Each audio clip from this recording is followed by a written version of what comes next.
Carmilla by Joseph Sheridan Le Fanu Ponte. Chapter 1. An Early Fright. In Styria, we, though by no means magnificent people, inhabit a castle or schloss. A small income, in that part of the world, goes a great way. 800 or 900 a year does wonders. Scantily enough, ours would have answered among wealthy people at home. My father is English, and I bear an English name, although I never saw England. But here, in this lonely and primitive place, where everything is so marvelously cheap, I really don't see how ever so much more money would at all materially add to our comforts, or even luxuries. My father was in the Austrian service, and retired upon a pension and his patrimony, and purchased this feudal residence, and the small estate on which it stands, a bargain. Nothing can be more picturesque or solitary. It stands on a slight eminence in a forest. The road, very old and narrow, passes in front of its drawbridge, never raised in my time, and its moat stocked with perch, and sailed over by many swans, and floating on its surface, white fleets of water lilies. Over all this the schloss shows its many-windowed front, its towers, and its Gothic chapel. The forest opens in an irregular and very picturesque glade before its gate, and at the right a steep Gothic bridge carries the road over a stream that winds in deep shadow through the wood. I have said that this is a very lonely place. Judge whether I say truth. Looking from the hall door towards the road, the forest in which our castle stands extends 15 miles to the right and 12 to the left. The nearest inhabited village is about 7 of your English miles to the left. The nearest inhabited schloss of any historic associations is that of old General Spielsdorf, nearly 20 miles away to the right.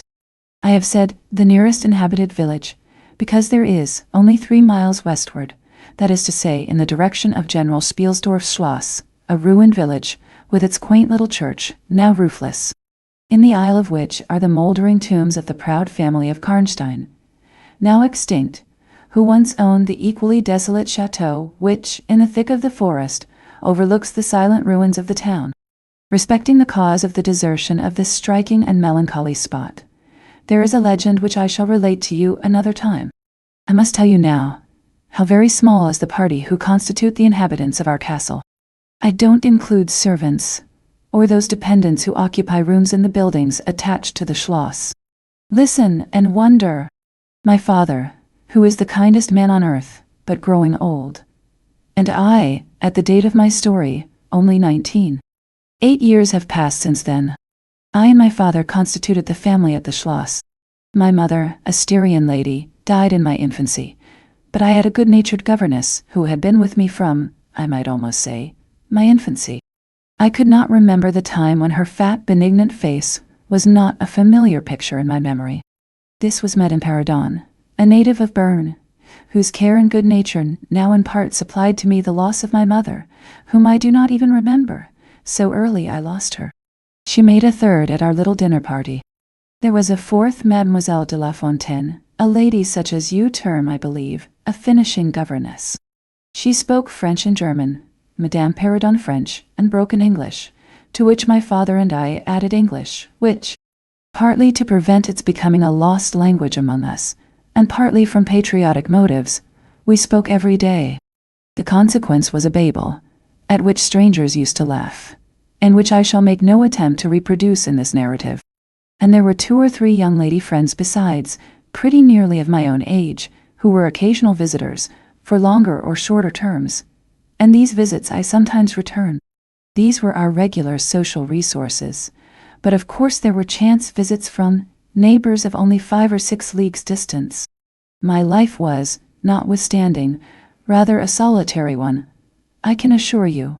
My gouvernantage had just so much control over me as you might conjecture such sage persons would have in the case of a rather spoiled girl, whose only parent allowed her pretty nearly her own way in everything. The first occurrence in my existence, which produced a terrible impression upon my mind, which in fact never has been effaced, was one of the very earliest incidents of my life which I can recollect. Some people will think it so trifling that it should not be recorded here. You will see, however, by and by, why I mention it. The nursery, as it was called, though I had it all to myself, was a large room in the upper story of the castle, with a steep oak roof. I can't have been more than 6 years old, when one night I awoke, and looking round the room from my bed, failed to see the nursery maid. Neither was my nurse there, and I thought myself alone. I was not frightened, for I was one of those happy children who are studiously kept in ignorance of ghost stories, of fairy tales, and of all such lore as makes us cover up our heads when the door cracks suddenly, or the flicker of an expiring candle makes the shadow of a bedpost dance upon the wall nearer to our faces. I was vexed and insulted at finding myself, as I conceived, neglected, and I began to whimper, preparatory to a hearty bout of roaring, when to my surprise I saw a solemn but very pretty face looking at me from the side of the bed. It was that of a young lady who was kneeling, with her hands under the coverlet. I looked at her with a kind of pleased wonder, and ceased whimpering. She caressed me with her hands, and lay down beside me on the bed, and drew me towards her, smiling. I felt immediately delightfully soothed, and fell asleep again. I was wakened by a sensation as if 2 needles ran into my breast, very deep at the same moment, and I cried loudly. The lady started back with her eyes fixed on me, and then slipped down upon the floor, and, as I thought, hid herself under the bed. I was now for the first time frightened, and I yelled with all my might and main. Nursery maid, housekeeper, all came running in, and hearing my story, they made light of it, soothing me all they could meanwhile. But, child as I was, I could perceive that their faces were pale with an unwonted look of anxiety, and I saw them look under the bed, and about the room, and peep under tables, and pluck open cupboards. And the housekeeper whispered to the nurse, "Lay your hand along that hollow in the bed. Someone did lie there, so sure as you did not. The place is still warm." I remember the nursery maid petting me, and all 3 examining my chest, where I told them I felt the puncture, and pronouncing that there was no sign visible that any such thing had happened to me. The housekeeper and the 2 other servants who were in charge of the nursery remained sitting up all night, and from that time a servant always sat up in the nursery until I was about 14. I was very nervous for a long time after this. A doctor was called in. He was pallid and elderly. How well I remember his long saturnine face, slightly pitted with smallpox, and his chestnut wig. For a good while, every second day, he came and gave me medicine, which of course I hated. The morning after I saw this apparition, I was in a state of terror, and could not bear to be left alone, daylight though it was, for a moment. I remember my father coming up and standing at the bedside, and talking cheerfully, and asking the nurse a number of questions, and laughing very heartily at one of the answers, and patting me on the shoulder and kissing me, and telling me not to be frightened, that it was nothing but a dream, and could not hurt me. But I was not comforted, for I knew the visit of the strange woman was not a dream, and I was awfully frightened. I was a little consoled by the nursery maids, assuring me that it was she who had come and looked at me, and lain down beside me in the bed, and that I must have been half dreaming not to have known her face. But this, though supported by the nurse, did not quite satisfy me. I remembered in the course of that day a venerable old man, in a black cassock, coming into the room with the nurse and housekeeper, and talking a little to them, and very kindly to me. His face was very sweet and gentle, and he told me they were going to pray, and joined my hands together, and desired me to say, softly, while they were praying, "Lord, hear all good prayers for us, for Jesus' sake." I think these were the very words, for I often repeated them to myself, and my nurse used for years to make me say them in my prayers.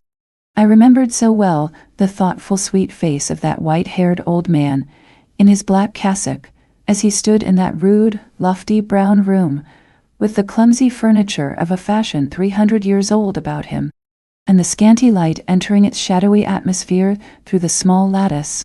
He kneeled, and the 3 women with him, and he prayed aloud with an earnest, quavering voice, for what appeared to me a long time. I forget all my life preceding that event, and for some time after it is all obscure also, but the scenes I have just described stand out vivid as the isolated pictures of the phantasmagoria surrounded by darkness. Chapter 2. A Guest. I am now going to tell you something so strange that it will require all your faith in my veracity to believe my story.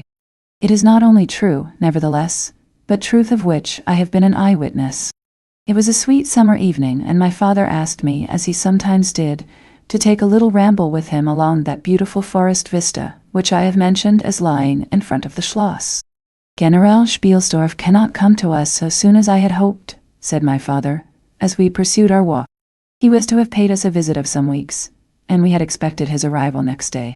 He was to have brought with him a young lady, his niece and ward, Mademoiselle Rheinfeldt, whom I had never seen, but whom I had heard described as a very charming girl, and in whose society I had promised myself many happy days. I was more disappointed than a young lady living in a town, or a bustling neighborhood, can possibly imagine. This visit, and the new acquaintance it promised, had furnished my daydream for many weeks. "And how soon does he come?" I asked. "Not till autumn." "Not for 2 months, I dare say," he answered. "And I'm very glad now, dear, that you never knew Mademoiselle Rheinfeldt." "And why?" I asked, both mortified and curious. "Because the poor young lady is dead," he replied. "I quite forgot I had not told you, but you were not in the room when I received the General's letter this evening." I was very much shocked. General Spielsdorf had mentioned in his first letter, 6 or 7 weeks before, that she was not so well as he would wish her, but there was nothing to suggest the remotest suspicion of danger. "Here is the General's letter," he said, handing it to me. "I am afraid he's in great affliction. The letter appears to me to have been written very nearly in distraction." We sat down on a rude bench, under a group of magnificent lime trees. The sun was setting with all its melancholy splendor behind the sylvan horizon, and the stream that flows beside our home, and passes under the steep old bridge I have mentioned, wound through many a group of noble trees, almost at our feet, reflecting in its current the fading crimson of the sky. General Spielsdorf's letter was so extraordinary, so vehement, and in some places so self-contradictory, that I read it twice over, the second time aloud to my father, and was still unable to account for it, except by supposing that grief had unsettled his mind. It said, "I have lost my darling daughter, for as such I loved her. During the last days of dear Bertha's illness, I was not able to write to you. Before then I had no idea of her danger. I have lost her, and now learn all, too late.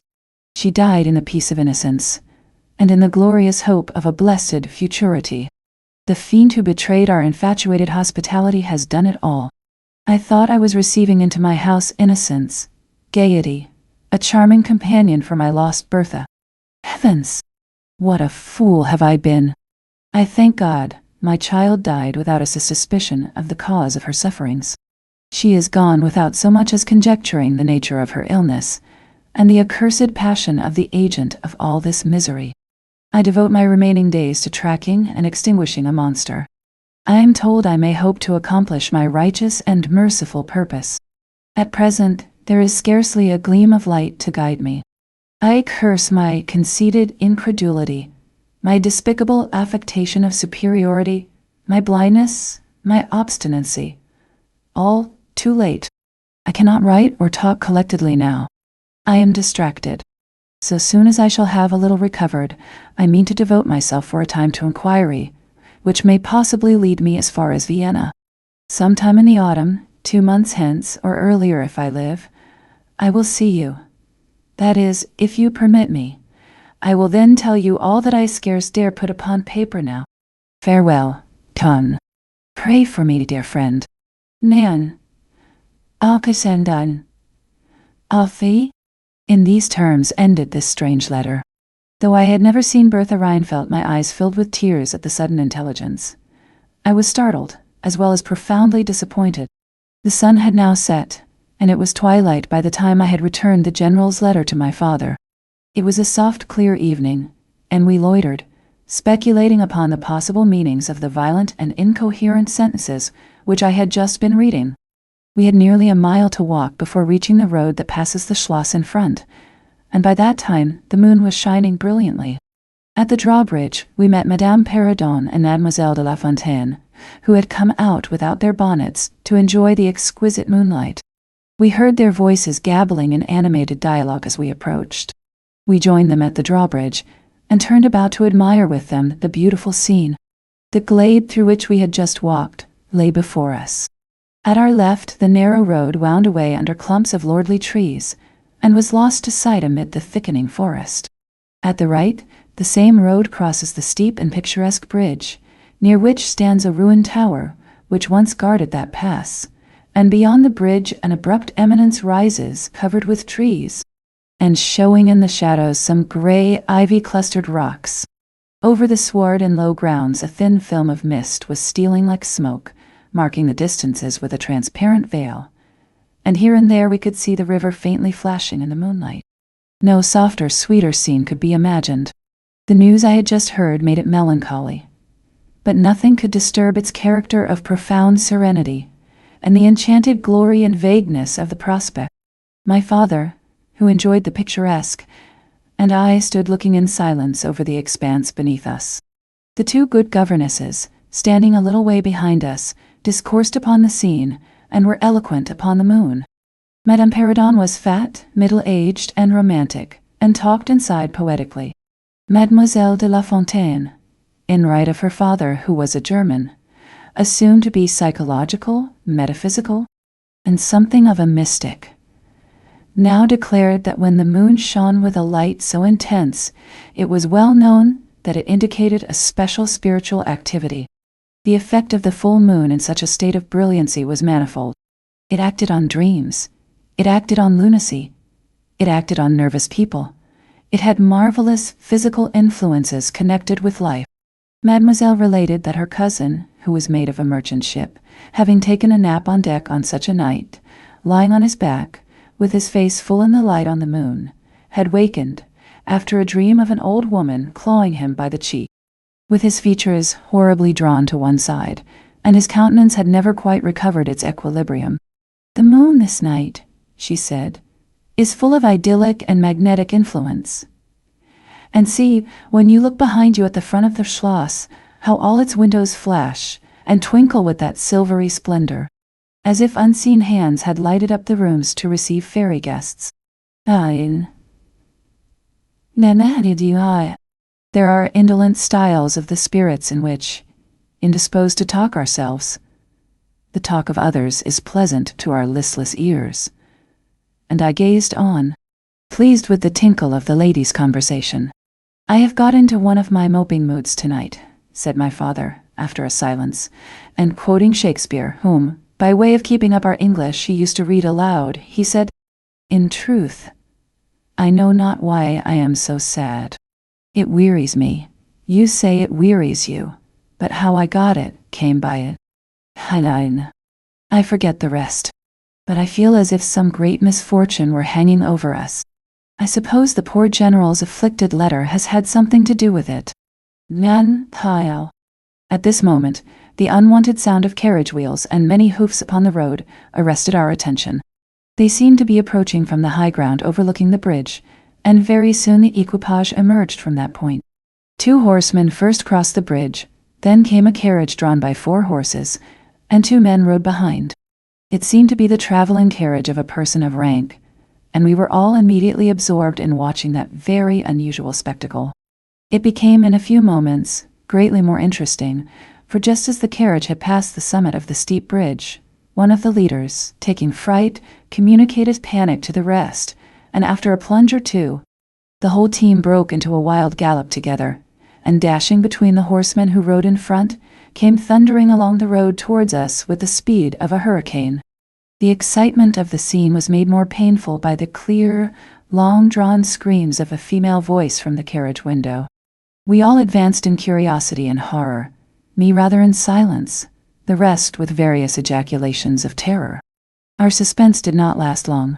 Just before you reach the castle drawbridge, on the route they were coming, there stands by the roadside a magnificent lime tree.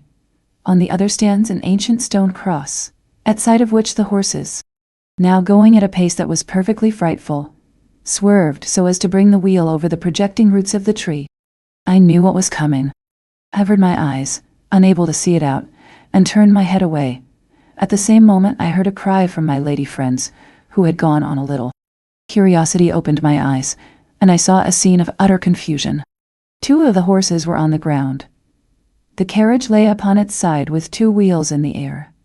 The men were busy removing the traces, and a lady with a commanding air and figure had got out, and stood with clasped hands, raising the handkerchief that was in them every now and then to her eyes.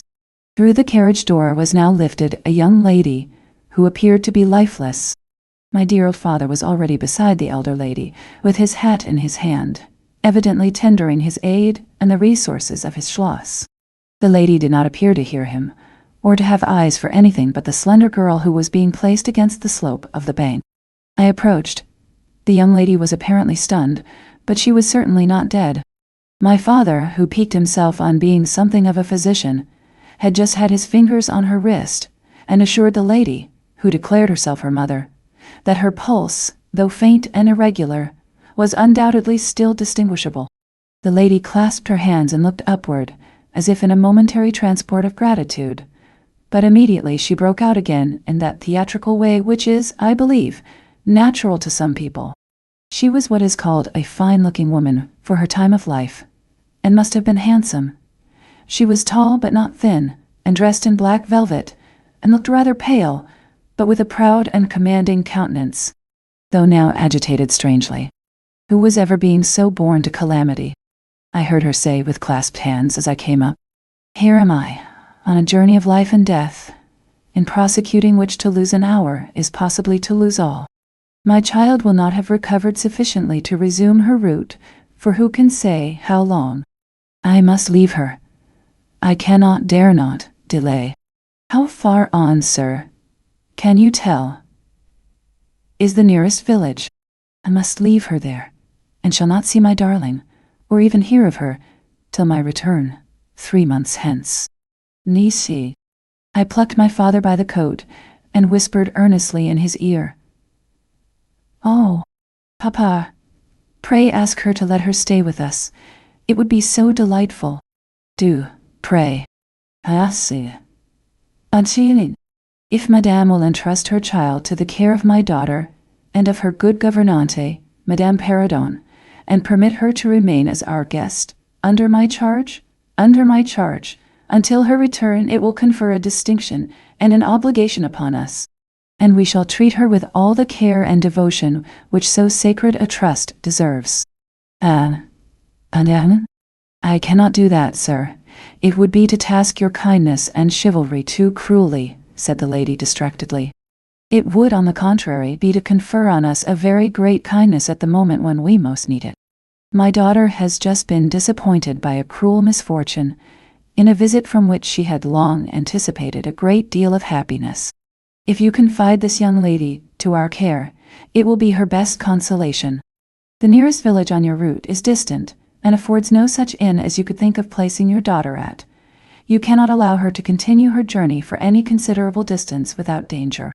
If, as you say, you cannot suspend your journey, you must part with her tonight, and nowhere could you do so with more honest assurances of care and tenderness than here. None.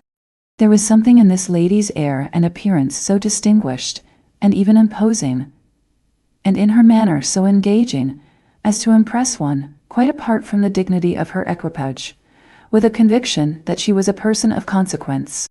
By this time the carriage was replaced in its upright position, and the horses, quite tractable, in the traces again.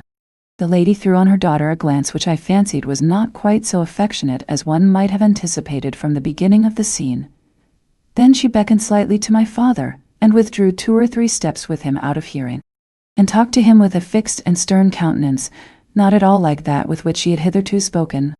I was filled with wonder that my father did not seem to perceive the change, and also unspeakably curious to learn what it could be that she was speaking, almost in his ear, with so much earnestness and rapidity. 2 or 3 minutes at most, I think she remained thus employed. Then she turned, and a few steps brought her to where her daughter lay, supported by Madame Perrodon. She kneeled beside her for a moment and whispered, as Madame supposed, a little benediction in her ear. Then hastily kissing her, she stepped into her carriage. The door was closed, The footmen in stately liveries jumped up behind. The outriders spurred on, the postilions cracked their whips, the horses plunged and broke suddenly into a furious canter that threatened soon again to become a gallop, and the carriage whirled away, followed at the same rapid pace by the two horsemen in the rear. Chapter 3. We compare notes. We followed the cortege with our eyes until it was swiftly lost to sight in the misty wood, and the very sound of the hoofs and the wheels died away in the silent night air. Nothing remained to assure us that the adventure had not been an illusion of a moment, but the young lady, who just at that moment opened her eyes. I could not see, for her face was turned from me, but she raised her head, evidently looking about her, and I heard a very sweet voice ask complainingly, "Where is Mamma?" Our good Madame Perrodon answered tenderly, and added some comfortable assurances. I then heard her ask, "Where am I? What is this place?" And after that she said, "I don't see the carriage. And Matska, where is she?" Madame answered all her questions, insofar as she understood them, and gradually the young lady remembered how the misadventure came about, and was glad to hear that no one in, or in attendance on, the carriage was hurt, and on learning that her mamma had left her here, till her return in about 3 months, she wept. I was going to add my consolations to those of Madame Perrodon, when Mademoiselle de La Fontaine placed her hand upon my arm, saying, "Don't approach, one at a time is as much as she can at present converse with. A very little excitement would possibly overpower her now. Lioness. Nin.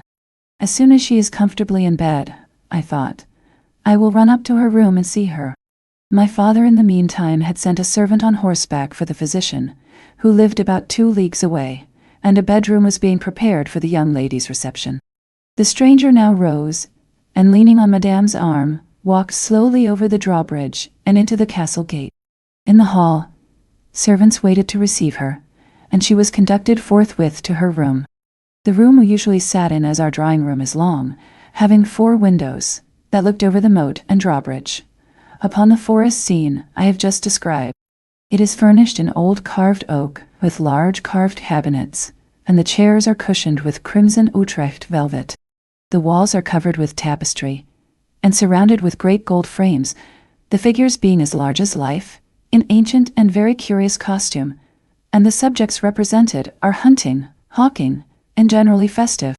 It is not too stately to be extremely comfortable, and here we had our tea, for with his usual patriotic leanings, he insisted that the national beverage should make its appearance regularly with our coffee and chocolate. We sat here this night, and with candles lighted, were talking over the adventure of the evening. Madame Perrodon and Mademoiselle de La Fontaine were both of our party. The young stranger had hardly lain down in her bed when she sank into a deep sleep, and those ladies had left her in the care of a servant. "How do you like our guest?" I asked, as soon as Madame entered. "Tell me all about her." "I like her extremely," answered Madame. "She is, I almost think, the prettiest creature I ever saw, about your age, and so gentle and nice." "She is absolutely beautiful," threw in Mademoiselle, who had peeped for a moment into the stranger's room. "And such a sweet voice," added Madame Perrodon. "Did you remark a woman in the carriage, after it was set up again, who did not get out?" inquired Mademoiselle, "but only looked from the window?" "No, we had not seen her."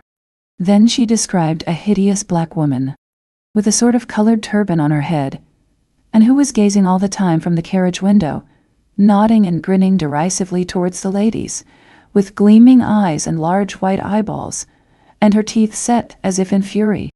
"Did you remark what an ill-looking pack of men the servants were?" asked Madame. "Yes," said my father, who had just come in, "ugly hang-dog-looking fellows as ever I beheld in my life. I hope they mayn't rob the poor lady in the forest. They are clever rogues, however. They got everything to rights in a minute. Nessun I dare say they are worn out with too long traveling," said Madame. "Beside us looking wicked, their faces were so strangely lean, and dark, and sullen. I am very curious, I own, but I dare say the young lady will tell you all about it tomorrow, if she is sufficiently recovered." "Nein, I don't think she will," said my father, with a mysterious smile, and a little nod of his head. as if he knew more about it than he cared to tell us. This made us all the more inquisitive as to what had passed between him and the lady in the black velvet, in the brief but earnest interview that had immediately preceded her departure. We were scarcely alone when I entreated him to tell me. He did not need much pressing. There is no particular reason why I should not tell you. She expressed a reluctance to trouble us with the care of her daughter, saying she was in delicate health and nervous, but not subject to any kind of seizure. She volunteered that, nor to any illusion, being, in fact, perfectly sane. Nay, now, how very odd to say all that, I interpolated. It was so unnecessary. At all events it was said, he laughed. And as you wish to know all that passed, which was indeed very little, I tell you. She then said, I am making a long journey of vital importance. She emphasized the word, rapid and secret. I shall return for my child in 3 months. In the meantime, she will be silent as to who we are, whence we come and whither we are traveling. That is all she said. She spoke very pure French. When she said the word secret, she paused for a few seconds, looking sternly, her eyes fixed on mine. I fancy she makes a great point of that. You saw how quickly she was gone. I hope I have not done a very foolish thing in taking charge of the young lady. For my part, I was delighted. I was longing to see and talk to her, and only waiting till the doctor should give me leave. You, who live in towns, can have no idea how great an event the introduction of a new friend is in such a solitude as surrounded us.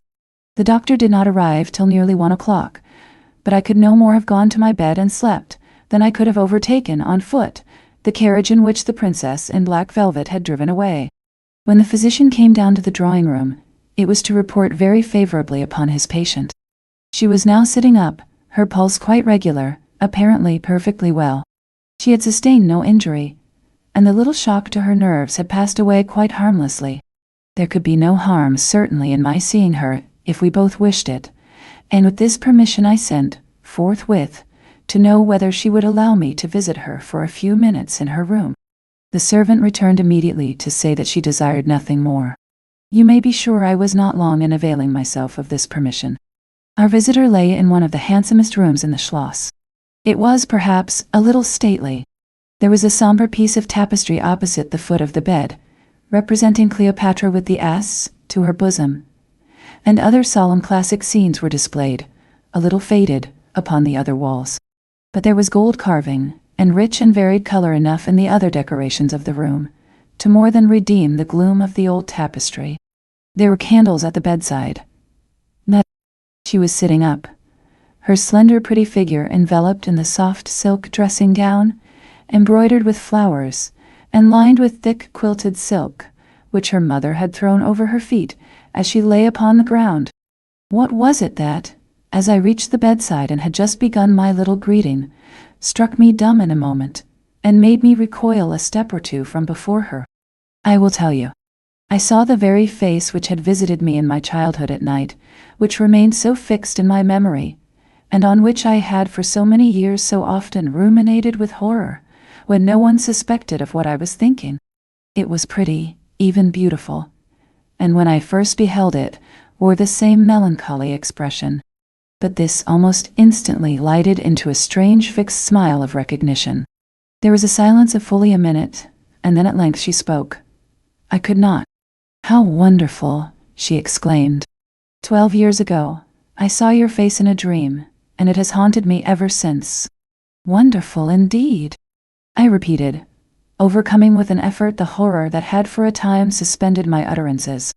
12 years ago, in vision or reality, I certainly saw you. I could not forget your face. It has remained before my eyes ever since. Her smile had softened. Whatever I had fancied strange in it was gone, and it and her dimpling cheeks were now delightfully pretty and intelligent. I felt reassured, and continued more in the vein which hospitality indicated, to bid her welcome, and to tell her how much pleasure her accidental arrival had given us all, and especially what a happiness it was to me. I took her hand as I spoke. I was a little shy, as lonely people are, but the situation made me eloquent and even bold. She pressed my hand, she laid hers upon it, and her eyes glowed, as looking hastily into mine, she smiled again and blushed. She answered my welcome very prettily. I sat down beside her, still wondering, and she said, "I must tell you my vision about you. It is so very strange that you and I should have had, each of the other so vivid a dream, that each should have seen, I you and you me, looking as we do now, when of course we both were mere children. I was a child about 6 years old, and I awoke from a confused and troubled dream, and found myself in a room, unlike my nursery, wainscoted clumsily in some dark wood, and with cupboards and bedsteads, and chairs and benches placed about it. The beds were, I thought, all empty, and the room itself without anyone but myself in it, and I, after looking about me for some time, and admiring especially an iron candlestick with 2 branches, which I should certainly know again, crept under one of the beds to reach the window. But as I got from under the bed, I heard someone crying, and looking up while I was still upon my knees, I saw you, most assuredly you, as I see you now, a beautiful young lady, with golden hair and large blue eyes, and lips, your lips, you as you are here. Your looks won me. I climbed on the bed and put my arms about you, and I think we both fell asleep. I was aroused by a scream. You were sitting up screaming. I was frightened and slipped down upon the ground, and it seemed to me, lost consciousness for a moment. And when I came to myself, I was again in my nursery at home. Your face I have never forgotten since. I could not be misled by mere resemblance. You are the lady whom I saw then. It was now my turn to relate my corresponding vision, which I did, to the undisguised wonder of my new acquaintance. I don't know which should be most afraid of the other, she said, again smiling. If you were less pretty, I think I should be very much afraid of you. But being as you are, and you and I both so young, I feel only that I have made your acquaintance 12 years ago, and have already a right to your intimacy.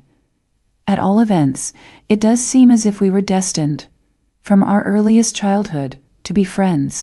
I wonder whether you feel as strangely drawn towards me as I do to you. I have never had a friend. Shall I find one now? She sighed, and her fine dark eyes gazed passionately on me. Now the truth is, I felt rather unaccountably towards the beautiful stranger. I did feel, she said, drawn towards her, but there was also something of repulsion. In this ambiguous feeling, however, the sense of attraction immensely prevailed. She interested and won me. She was so beautiful and so indescribably engaging. I perceived now something of languor and exhaustion stealing over her, and hastened to bid her good night. The doctor thinks, I added, that you ought to have a maid to sit up with you tonight. One of ours is waiting, and you will find her a very useful and quiet creature. How kind of you! But I could not sleep. I never could with an attendant in the room. I shan't require any assistance, and, shall I confess my weakness, I am haunted with a terror of robbers. Our house was robbed once and 2 servants murdered, so I always lock my door. It has become a habit, and you look so kind I know you will forgive me. I see there is a key in the lock. Nendre, Nenis? She held me close in her pretty arms for a moment and whispered in my ear. Good night, darling, it is very hard to part with you, but good night. Tomorrow, but not early, I shall see you again. None. She sank back on the pillow with a sigh, and her fine eyes followed me with a fond and melancholy gaze, and she murmured again, Good night, dear friend. Young people like, and even love, on impulse. I was flattered by the evident, though as yet undeserved, fondness she showed me. I liked the confidence with which she at once received me. She was determined that we should be very near friends. Next day came and we met again. I was delighted with my companion, that is to say, in many respects. Her looks lost nothing in daylight. She was certainly the most beautiful creature I had ever seen, and the unpleasant remembrance of the face presented in my early dream had lost the effect of the first unexpected recognition. She confessed that she had experienced a similar shock on seeing me, and precisely the same faint antipathy that had mingled with my admiration of her. We now laughed together over our momentary horrors. Chapter 4. Her habits. A saunter. I told you that I was charmed with her in most particulars. There were some that did not please me so well. She was above the middle height of women. I shall begin by describing her. She was slender, and wonderfully graceful, except that her movements were languid, very languid. Indeed, there was nothing in her appearance to indicate an invalid. Her complexion was rich and brilliant. Her features were small and beautifully formed. Her eyes large, dark, and lustrous. Her hair was quite wonderful. I never saw hair so magnificently thick and long when it was down about her shoulders. I have often placed my hands under it, and laughed with wonder at its weight. It was exquisitely fine and soft, and in color a rich, very dark brown, with something of gold. I loved to let it down, tumbling with its own weight. As, in her room, she lay back in her chair talking in her sweet low voice, I used to fold and braid it, and spread it out, and play with it. Heavens! If I had but known all! I said there were particulars which did not please me. I have told you that her confidence won me the first night I saw her. But I found that she exercised with respect to herself, her mother, her history, everything in fact connected with her life, plans, and people, an ever-wakeful reserve. I dare say I was unreasonable. Perhaps I was wrong.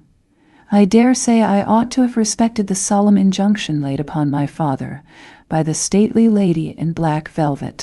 But curiosity is a restless and unscrupulous passion, and no one girl can endure with patience that hers should be baffled by another. What harm could it do anyone to tell me what I so ardently desired to know? Had she no trust in my good sense or honor?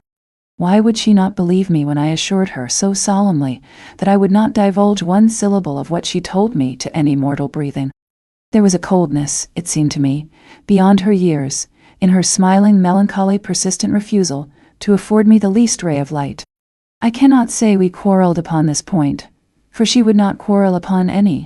It was, of course, very unfair of me to press her, very ill-bred, but I really could not help it, and I might just as well have let it alone.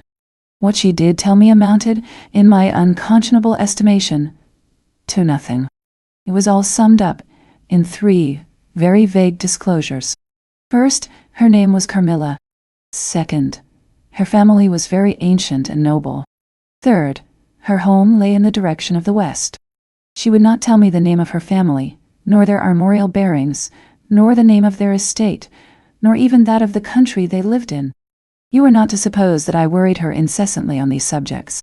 I watched opportunity, and rather insinuated than urged my inquiries. Once or twice, indeed, I did attack her more directly. But no matter what my tactics, utter failure was invariably the result. Reproaches and caresses were all lost upon her. But I must add this, that her evasion was conducted with so pretty a melancholy and deprecation, with so many, and even passionate declarations of her liking for me, and trust in my honor, and with so many promises that I should at last know all, that I could not find it in my heart long to be offended with her. She used to place her pretty arms about my neck, draw me to her, and laying her cheek to mine, murmur with her lips near my ear, "Dearest, your little heart is wounded. Think me not cruel, because I obey the irresistible law of my strength and weakness. If your dear heart is wounded, my wild heart bleeds with yours. In the rapture of my enormous humiliation, I live in your warm life, and you shall die, sweetly die, into mine. I cannot help it. As I draw near to you, you, in your turn, will draw near to others, and learn the rapture of that cruelty, which yet is love. So for a while, seek to know no more of me and mine, but trust me with all your loving spirit." And when she had spoken such a rhapsody, she would press me more closely in her trembling embrace, and her lips in soft kisses gently glow upon my cheek. Her agitations and her language were unintelligible to me. From these foolish embraces, which were not of very frequent occurrence, I must allow, I used to wish to extricate myself, but my energies seemed to fail me. Her murmured words sounded like a lullaby in my ear, and soothed my resistance into a trance, from which I only seemed to recover myself when she withdrew her arms. In these mysterious moods, I did not like her. I experienced a strange, tumultuous excitement that was pleasurable, ever and anon, mingled with a vague sense of fear and disgust. I had no distinct thoughts about her while such scenes lasted, but I was conscious of a love growing into adoration, and also of abhorrence. This I know is paradox, but I can make no other attempt to explain the feeling. I now write, after an interval of more than 10 years, with a trembling hand, with a confused and horrible recollection of certain occurrences and situations, in the ordeal through which I was unconsciously passing, though with a vivid and very sharp remembrance of the main current of my story. But, I suspect, in all lives, there are certain emotional scenes, those in which our passions have been most wildly and terribly roused, that are of all others the most vaguely and dimly remembered. Sometimes after an hour of apathy, my strange and beautiful companion would take my hand and hold it with a fond pressure, renewed again and again, blushing softly, gazing in my face with languid and burning eyes, and breathing so fast that her dress rose and fell with the tumultuous respiration. It was like the ardor of a lover. It embarrassed me. It was hateful and yet overpowering, and with gloating eyes she drew me to her, and her hot lips traveled along my cheek in kisses, and she would whisper, almost in sobs, "You are mine. You shall be mine. You and I are one forever." Then she had thrown herself back in her chair, with her small hands over her eyes, leaving me trembling. "Are we related?" I used to ask. "What can you mean by all this? I remind you perhaps of someone whom you love, but you must not. I hate it. I don't know you. I don't know myself when you look so and talk so." Listen. She used to sigh at my vehemence, then turn away and drop my hand. Respecting these very extraordinary manifestations, I strove in vain to form any satisfactory theory. I could not refer them to affectation or trick. It was unmistakably the momentary breaking out of suppressed instinct and emotion. Was she, notwithstanding her mother's volunteered denial, subject to brief visitations of insanity, or was there here a disguise and a romance?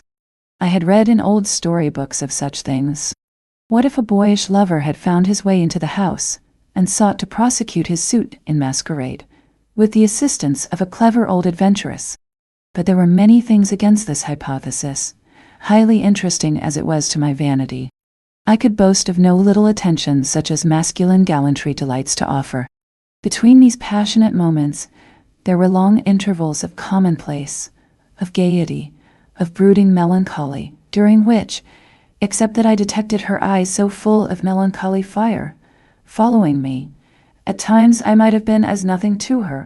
Except in these brief periods of mysterious excitement, her ways were girlish, and there was always a languor about her, quite incompatible with a masculine system in a state of health. In some respects her habits were odd, perhaps not so singular in the opinion of a town lady like you, as they appeared to us rustic people. She used to come down very late, generally not till 1 o'clock. She would then take a cup of chocolate, but eat nothing. We then went out for a walk, which was a mere saunter, and she seemed almost immediately exhausted, and either returned to the Schloss or sat on one of the benches that were placed here and there among the trees. This was a bodily languor in which her mind did not sympathize. She was always an animated talker, and very intelligent. She sometimes alluded for a moment to her own home, or mentioned an adventure or situation, or an early recollection, which indicated a people of strange manners, and described customs of which we knew nothing. I gathered from these chance hints that her native country was much more remote than I had at first fancied. As we sat thus one afternoon, under the trees, a funeral passed us by. It was that of a pretty young girl, whom I had often seen, the daughter of one of the rangers of the forest. The poor man was walking behind the coffin of his darling. She was his only child, and he looked quite heartbroken. Peasants walking 2 and 2 came behind. They were singing a funeral hymn. I rose to mark my respect as they passed, and joined in the hymn they were very sweetly singing. My companion shook me a little roughly, and I turned surprised. She said briskly, "Don't you perceive how discordant that is?" "I think it very sweet, on the contrary," I answered, vexed at the interruption, and very uncomfortable, lest the people who composed the little procession should observe and resent what was passing. I resumed, therefore, instantly, and was again interrupted. "You pierce my ears," said Carmilla, almost angrily, and stopping her ears with her tiny fingers. "Besides, how can you tell that your religion and mine are the same? Your forms wound me, and I hate funerals." "What a fuss!" "Why, you must die.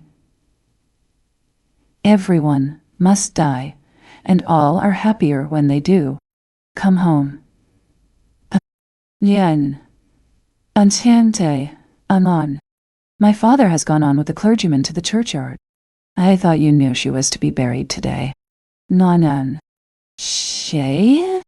I don't trouble my head about peasants." "I don't know who she is," answered Carmilla, with a flash from her fine eyes.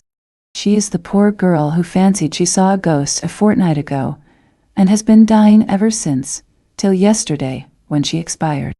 Tell me nothing about ghosts. I shan't sleep tonight if you do."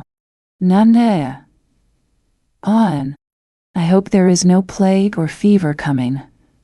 "All this looks very like it," I continued. "The swineherd's young wife died only a week ago, and she thought something seized her by the throat as she lay in her bed, and nearly strangled her. Papa says such horrible fancies do accompany some forms of fever. She was quite well the day before. She sank afterwards, and died before a week." "Adam?"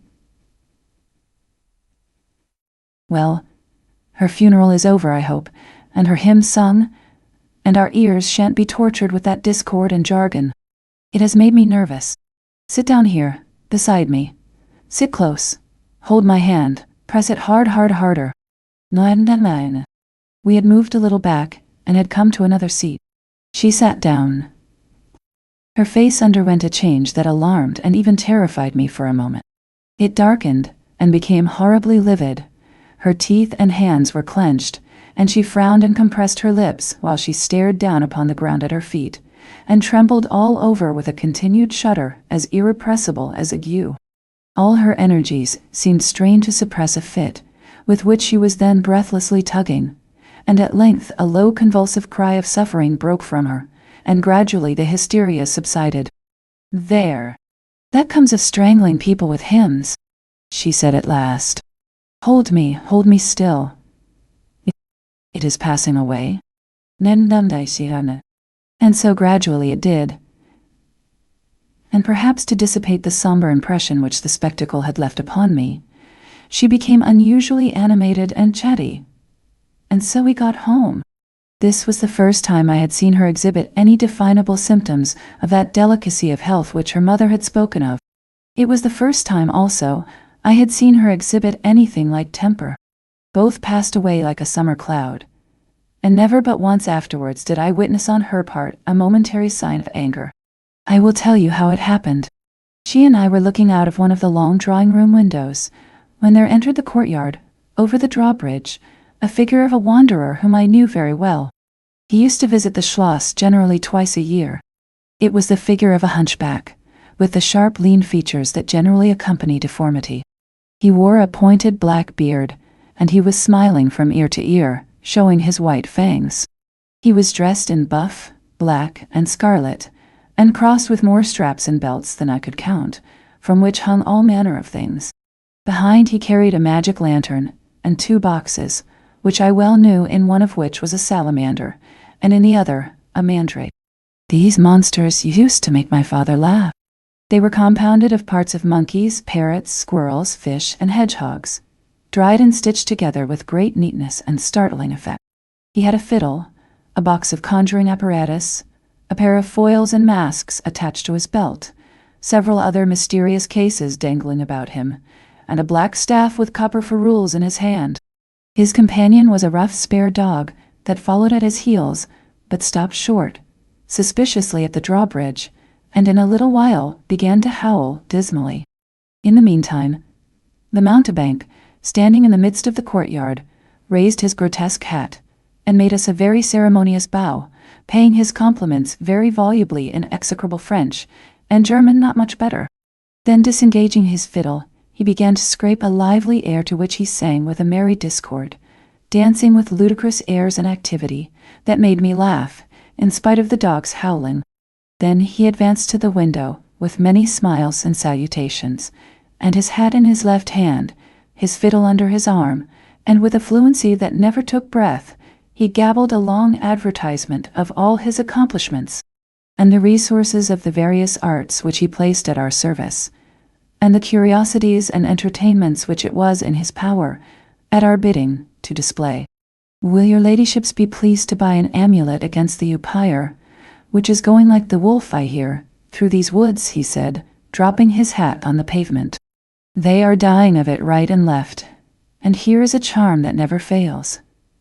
Only pinned to the pillow, and you may laugh in his face." These charms consisted of oblong slips of vellum, with cabalistic ciphers and diagrams upon them. Carmilla instantly purchased one, and so did I. He was looking up, and we were smiling down upon him, amused. At least I can answer for myself. His piercing black eye, as he looked up in our faces, seemed to detect something that fixed for a moment his curiosity. In an instant he unrolled a leather case, full of all manner of odd little steel instruments. "See here, my lady," he said, displaying it, and addressing me. "I profess, among other things less useful, the art of dentistry." "Plague take the dog," he interpolated. "Silence, beast. He howls so that your ladyships can scarcely hear a word.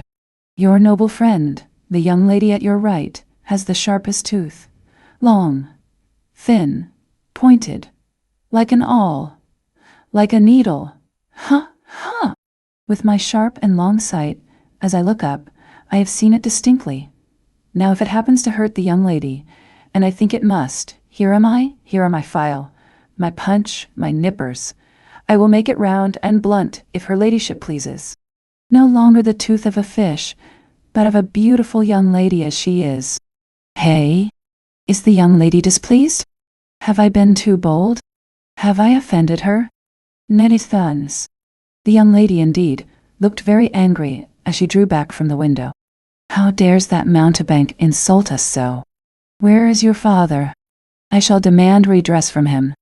My father would have had the wretch tied up to the pump and flogged with a cart whip and burnt to the bones with the cattle brand. Nay, said. She retired from the window a step or two and sat down, and had hardly lost sight of the offender, when her wrath subsided as suddenly as it had risen, and she gradually recovered her usual tone, and seemed to forget the little hunchback and his follies. My father was out of spirits that evening. On coming in he told us that there had been another case very similar to the two fatal ones which had lately occurred. The sister of a young peasant on his estate, only a mile away, was very ill, had been, as she described it, attacked very nearly in the same way, and was now slowly but steadily sinking. All this, said my father, is strictly referable to natural causes. These poor people infect one another with their superstitions, and so repeat in imagination the images of terror that have infested their neighbors. And see. But that very circumstance frightens one horribly, said Carmilla. How so? Inquired my father. I am so afraid of fancying I see such things. I think it would be as bad as reality. We are in God's hands. Nothing can happen without his permission, and all will end well for those who love him. He is our faithful creator. He has made us all, and will take care of us. Nanedin. Creator. Nature, said the young lady in answer to my gentle father. And this disease that invades the country is natural. Nature, dinter. All things proceed from nature, don't they? All things in the heaven, in the earth, and under the earth, act and live as nature ordains? I think so. Nana shine. The doctor said he would come here today, said my father, after a silence. I want to know what he thinks about it, and what he thinks we had better do. Doctors never did me any good, said Carmilla. Then you have been ill? I asked. More ill than ever you were, she answered. Long ago. Yes, a long time. I suffered from this very illness, but I forget all but my pain and weakness, and they were not so bad as are suffered in other diseases. Niasi. And Vanilla. You were very young then. I dare say, let us talk no more of it. You would not wound a friend? Nanshaman. She looked languidly in my eyes, and passed her arm round my waist lovingly, and led me out of the room. My father was busy over some papers near the window. Why does your papa like to frighten us? Said the pretty girl with a sigh and a little shudder. He doesn't, dear Carmilla. It is the very furthest thing from his mind. Are you afraid, dearest? I should be very much if I fancied there was any real danger of my being attacked as those poor people were. You are afraid to die? Yes. Everyone is. Nianan. But to die as lovers may, to die together, so that they may live together. Girls are caterpillars while they live in the world, to be finally butterflies when the summer comes. But in the meantime, there are grubs and larvae, don't you see, each with their peculiar propensities, necessities, and structure. So says Monsieur Buffon, in his big book, in the next room. Later in the day the doctor came, and was closeted with Papa for some time. He was a skillful man. Of 60 and upwards, he wore powder, and shaved his pale face as smooth as a pumpkin. He and Papa emerged from the room together, and I heard Papa laugh, and say as they came out, "Well, I do wonder at a wise man like you. What do you say to hippogriffs and dragons?" Nana Kaise. The doctor was smiling, and made answer, shaking his head. Nevertheless, life and death are mysterious states, and we know little of the resources of either. And so they walked on, and I heard no more. I did not then know what the doctor had been broaching, but I think I guess it now. Chapter 5. A Wonderful Likeness. This evening there arrived from Gratz the grave, dark-faced son of the picture cleaner, with a horse and cart, laden with 2 large packing cases, having many pictures in each. It was a journey of 10 leagues, and whenever a messenger arrived at the Schloss from our little capital of Gratz, we used to crowd about him in the hall, to hear the news. This arrival created in our secluded quarters quite a sensation. The cases remained in the hall, and the messenger was taken charge of by the servants till he had eaten his supper. Then with assistants, and armed with hammer, ripping chisel, and turnscrew, he met us in the hall, where we had assembled to witness the unpacking of the cases. Carmilla sat looking listlessly on, while one after the other, the old pictures, nearly all portraits, which had undergone the process of renovation, were brought to light. My mother was of an old Hungarian family, and most of these pictures, which were about to be restored to their places, had come to us through her. My father had a list in his hand, from which he read, as the artist rummaged out the corresponding numbers. I don't know that the pictures were very good, but they were undoubtedly very old, and some of them very curious also. They had, for the most part, the merit of being now seen by me, I may say, for the first time, for the smoke and dust of time had all but obliterated them. "There is a picture that I have not seen yet," said my father. "In one corner, at the top of it, is the name, as well as I could read, Marcia Karnstein, and the date, 1698, and I am curious to see how it has turned out." I remembered it. It was a small picture, about 1.5 feet high, and nearly square, without a frame, but it was so blackened by age that I could not make it out. The artist now produced it, with evident pride. It was quite beautiful. It was startling. It seemed to live. It was the effigy of Carmilla. "Carmilla, dear, here is an absolute miracle. Here you are, living, smiling, ready to speak, in this picture. Isn't it beautiful, Papa? And see, even the little mole on her throat. Fancy." My father laughed, and said, "Certainly it is a wonderful likeness," but he looked away, and to my surprise seemed but little struck by it, and went on talking to the picture cleaner, who was also something of an artist, and discoursed with intelligence about the portraits or other works, which his art had just brought into light and color, while I was more and more lost in wonder the more I looked at the picture. "Will you let me hang this picture in my room, Papa?" I asked. "Certainly, dear," said he, smiling. I'm very glad you think it's so light. It must be prettier even than I thought it, if it is. And Ein. The young lady did not acknowledge this pretty speech, did not seem to hear it. She was leaning back in her seat, her fine eyes under their long lashes, gazing on me in contemplation. And she smiled in a kind of rapture. And now you can read quite plainly the name that is written in the corner. It is not Marcia. It looks as if it was done in gold. The name is Mircalla, Countess Karnstein, and this is a little coronet over and underneath AD 1698. Da'Tov said. I am descended from the Karnsteins. That is, Mama was. Nitiptengnen. Ah, said the lady, languidly. So am I. I think a very long descent, very ancient. Are there any Karnsteins living now? Ah, none who bear the name, I believe.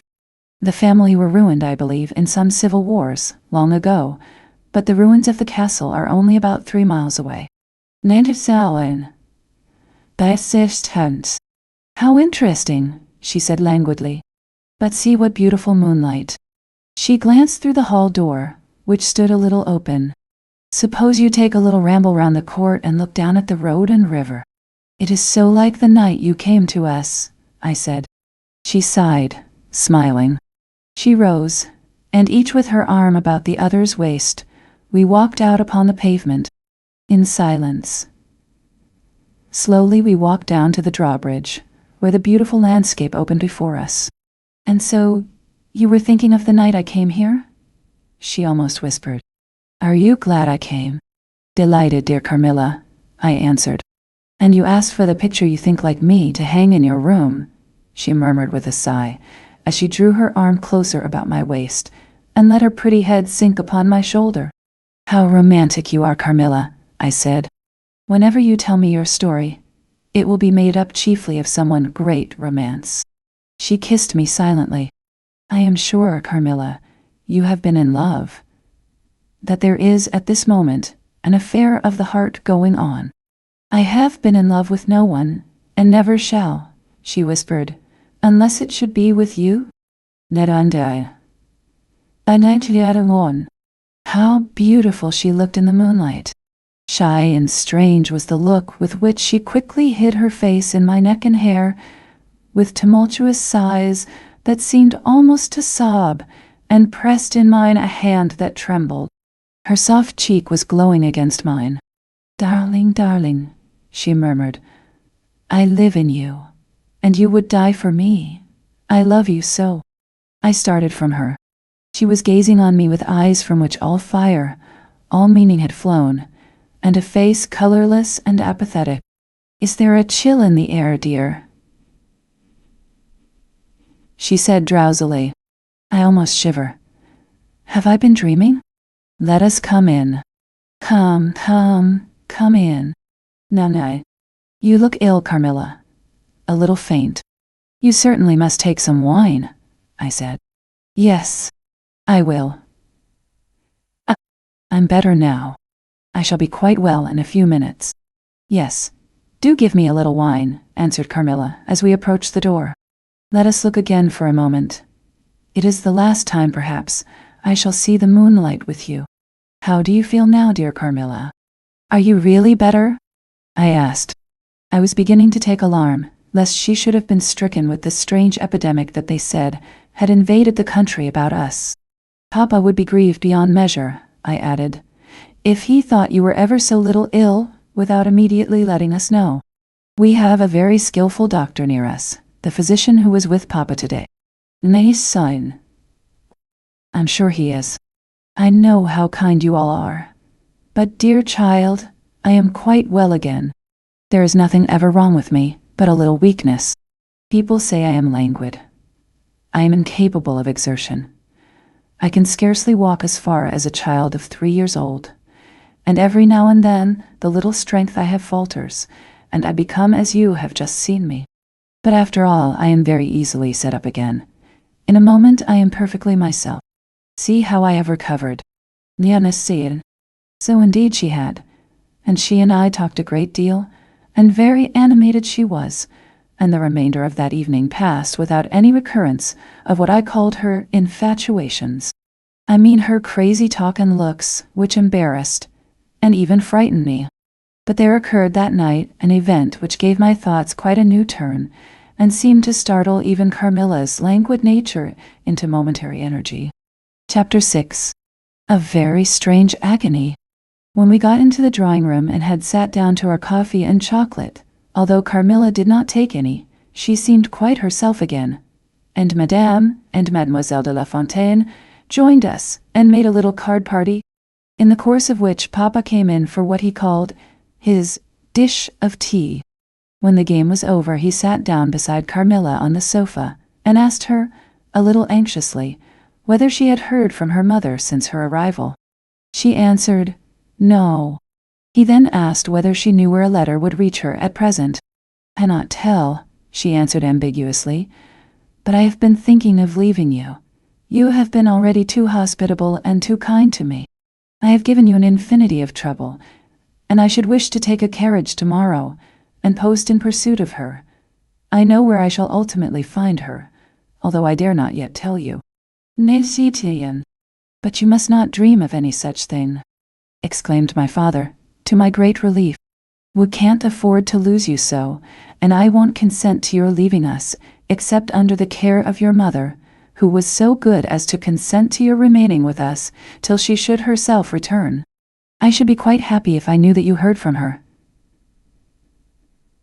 But this evening the accounts of the progress of the mysterious disease that has invaded our neighborhood grow even more alarming. And my beautiful guest, I do feel the responsibility, unaided by advice from your mother, very much. But I shall do my best, and one thing is certain, that you must not think of leaving us without her distinct direction to that effect. We should suffer too much in parting from you to consent to it easily. Nanisia. Thank you, sir, 1,000 times for your hospitality, she answered, smiling bashfully. You have all been too kind to me. I have seldom been so happy in all my life before, as in your beautiful chateau, under your care and in the society of your dear daughter. So he gallantly, in his old-fashioned way, kissed her hand, smiling and pleased at her little speech. I accompanied Carmilla as usual to her room, and sat and chatted with her while she was preparing for bed. Do you think, I said at length, that you will ever confide fully in me? She turned round smiling, but made no answer, only continued to smile on me. You won't answer that? I said. You can't answer pleasantly.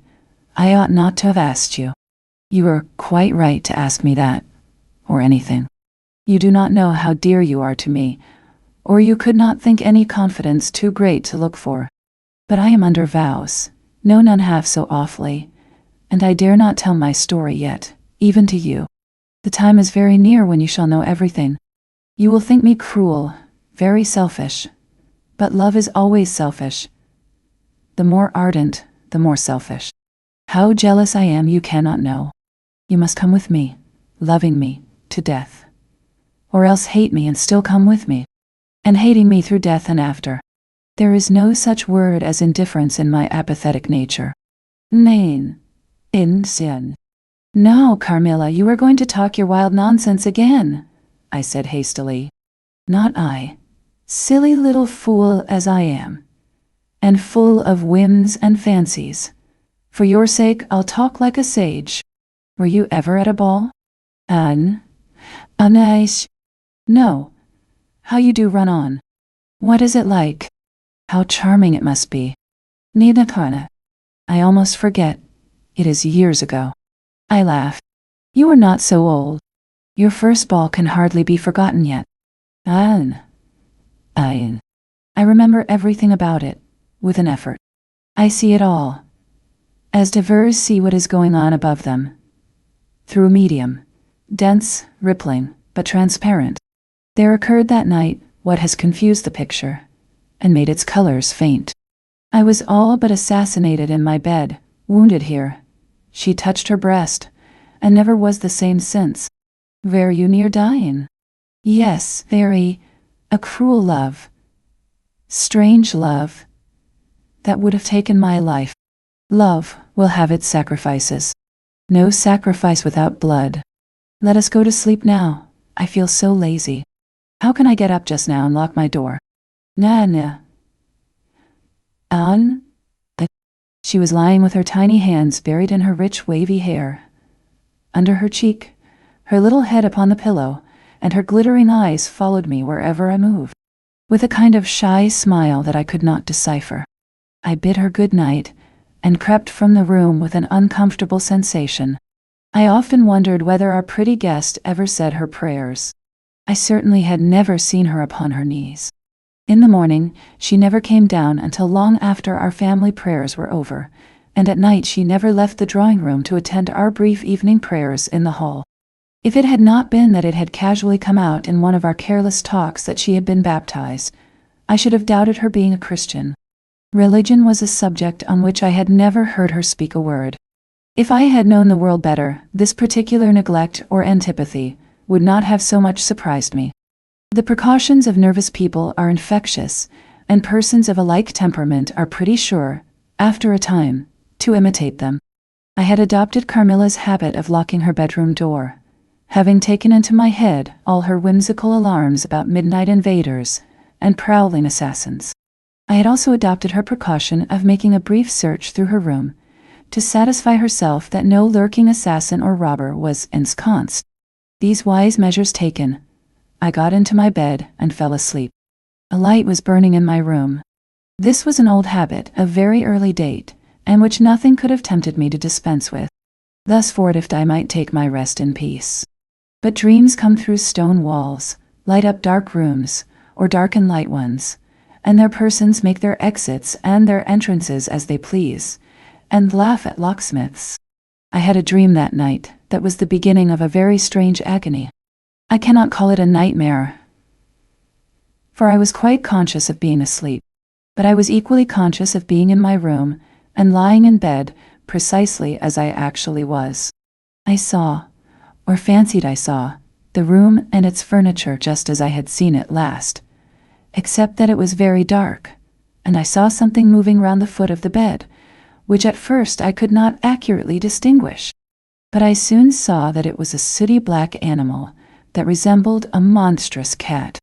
It appeared to me about 4 or 5 feet long for it, measured fully the length of the hearthrug as it passed over it, and it continued to-ing and fro-ing with the lithe, sinister restlessness of a beast in a cage.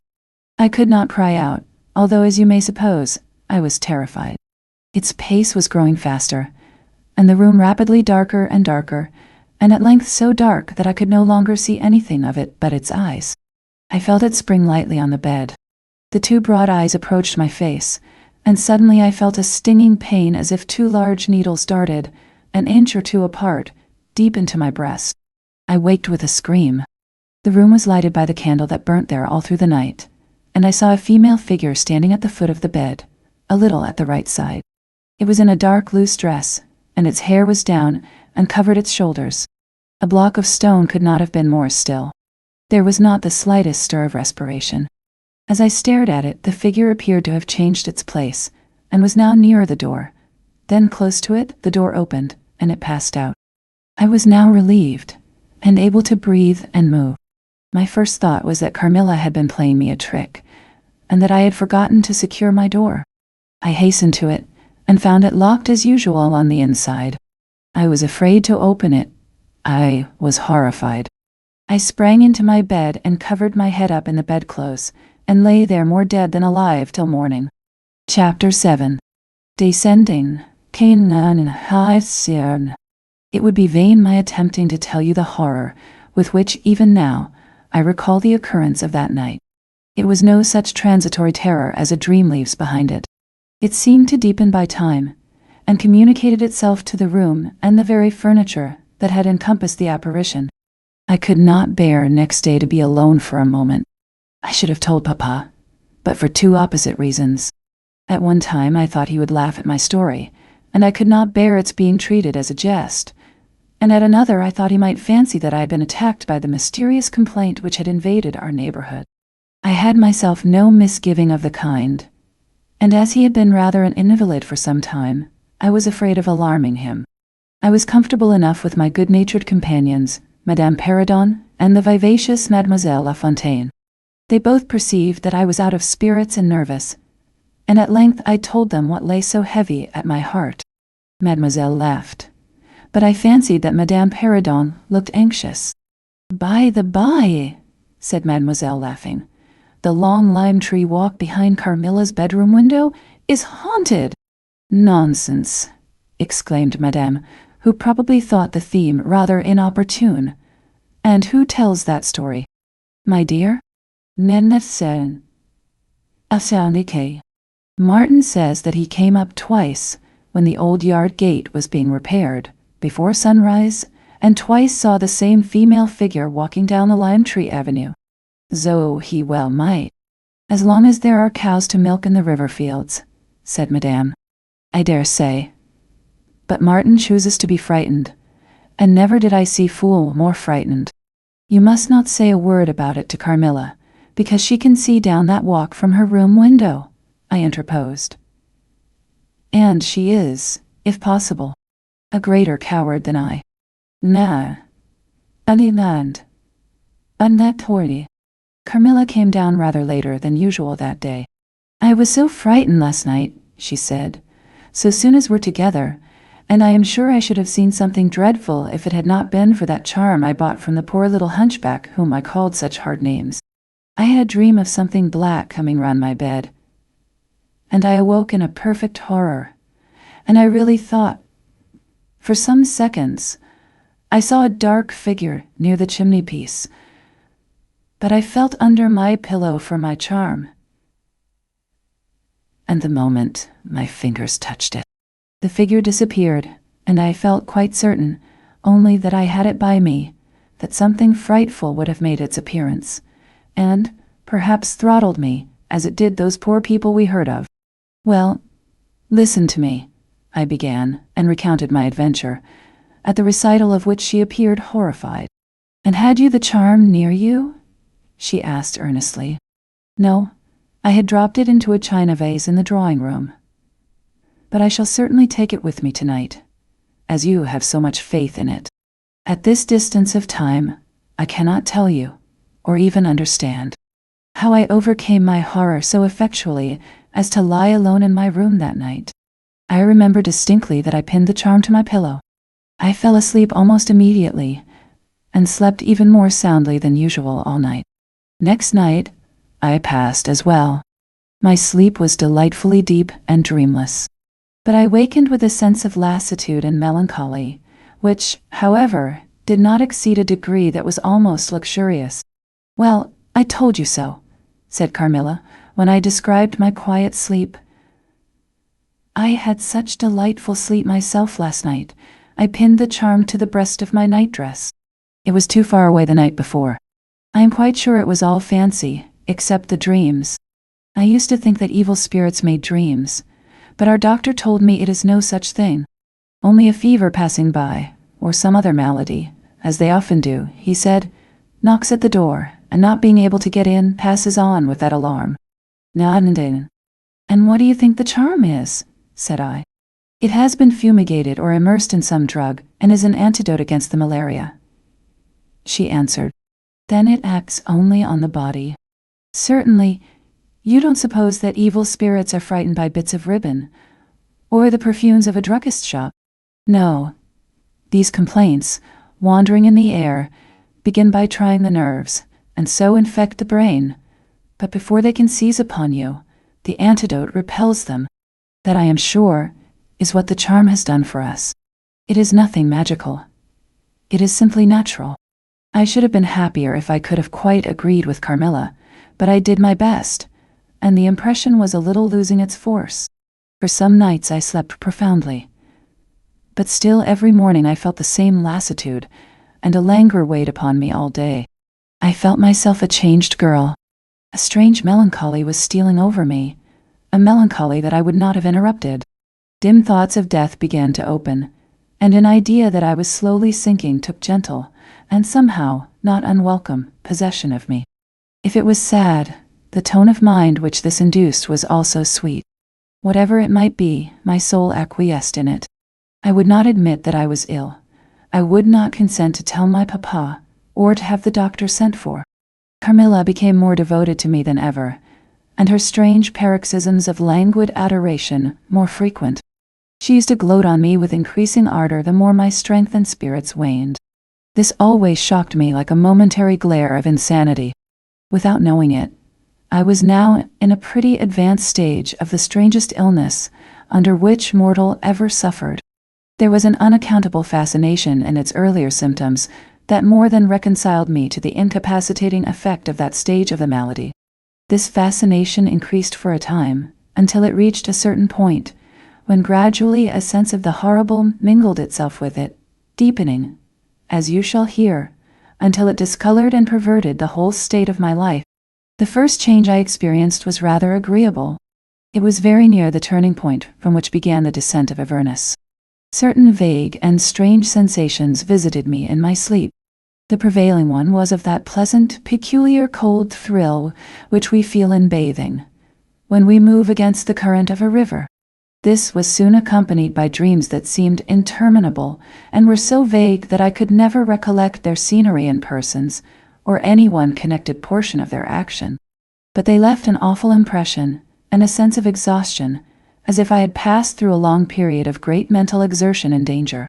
After all these dreams, there remained on waking a remembrance of having been in a place very nearly dark, and of having spoken to people whom I could not see, and especially of one clear voice, of a female's, very deep, that spoke as if at a distance, slowly, and producing always the same sensation of indescribable solemnity and fear. Sometimes there came a sensation as if a hand was drawn softly along my cheek and neck. Sometimes it was as if warm lips kissed me, and longer and more lovingly as they reached my throat. But there the caress fixed itself. My heart beat faster, my breathing rose and fell rapidly and full-drawn. A sobbing that rose into a sense of strangulation supervened and turned into a dreadful convulsion, in which my senses left me, and I became unconscious. It was now 3 weeks since the commencement of this unaccountable state. My sufferings had, during the last week, told upon my appearance. I had grown pale. My eyes were dilated and darkened underneath, and the languor which I had long felt began to display itself in my countenance. My father asked me often whether I was ill, but with an obstinacy which now seems to me unaccountable, I persisted in assuring him that I was quite well. In a sense this was true. I had no pain. I could complain of no bodily derangement. My complaint seemed to be one of the imagination, or the nerves, and horrible as my sufferings were, I kept them, with a morbid reserve, very nearly to myself. It could not be that terrible complaint which the peasants called the upire, for I had now been suffering for 3 weeks, and they were seldom ill for much more than 3 days, when death put an end to their miseries.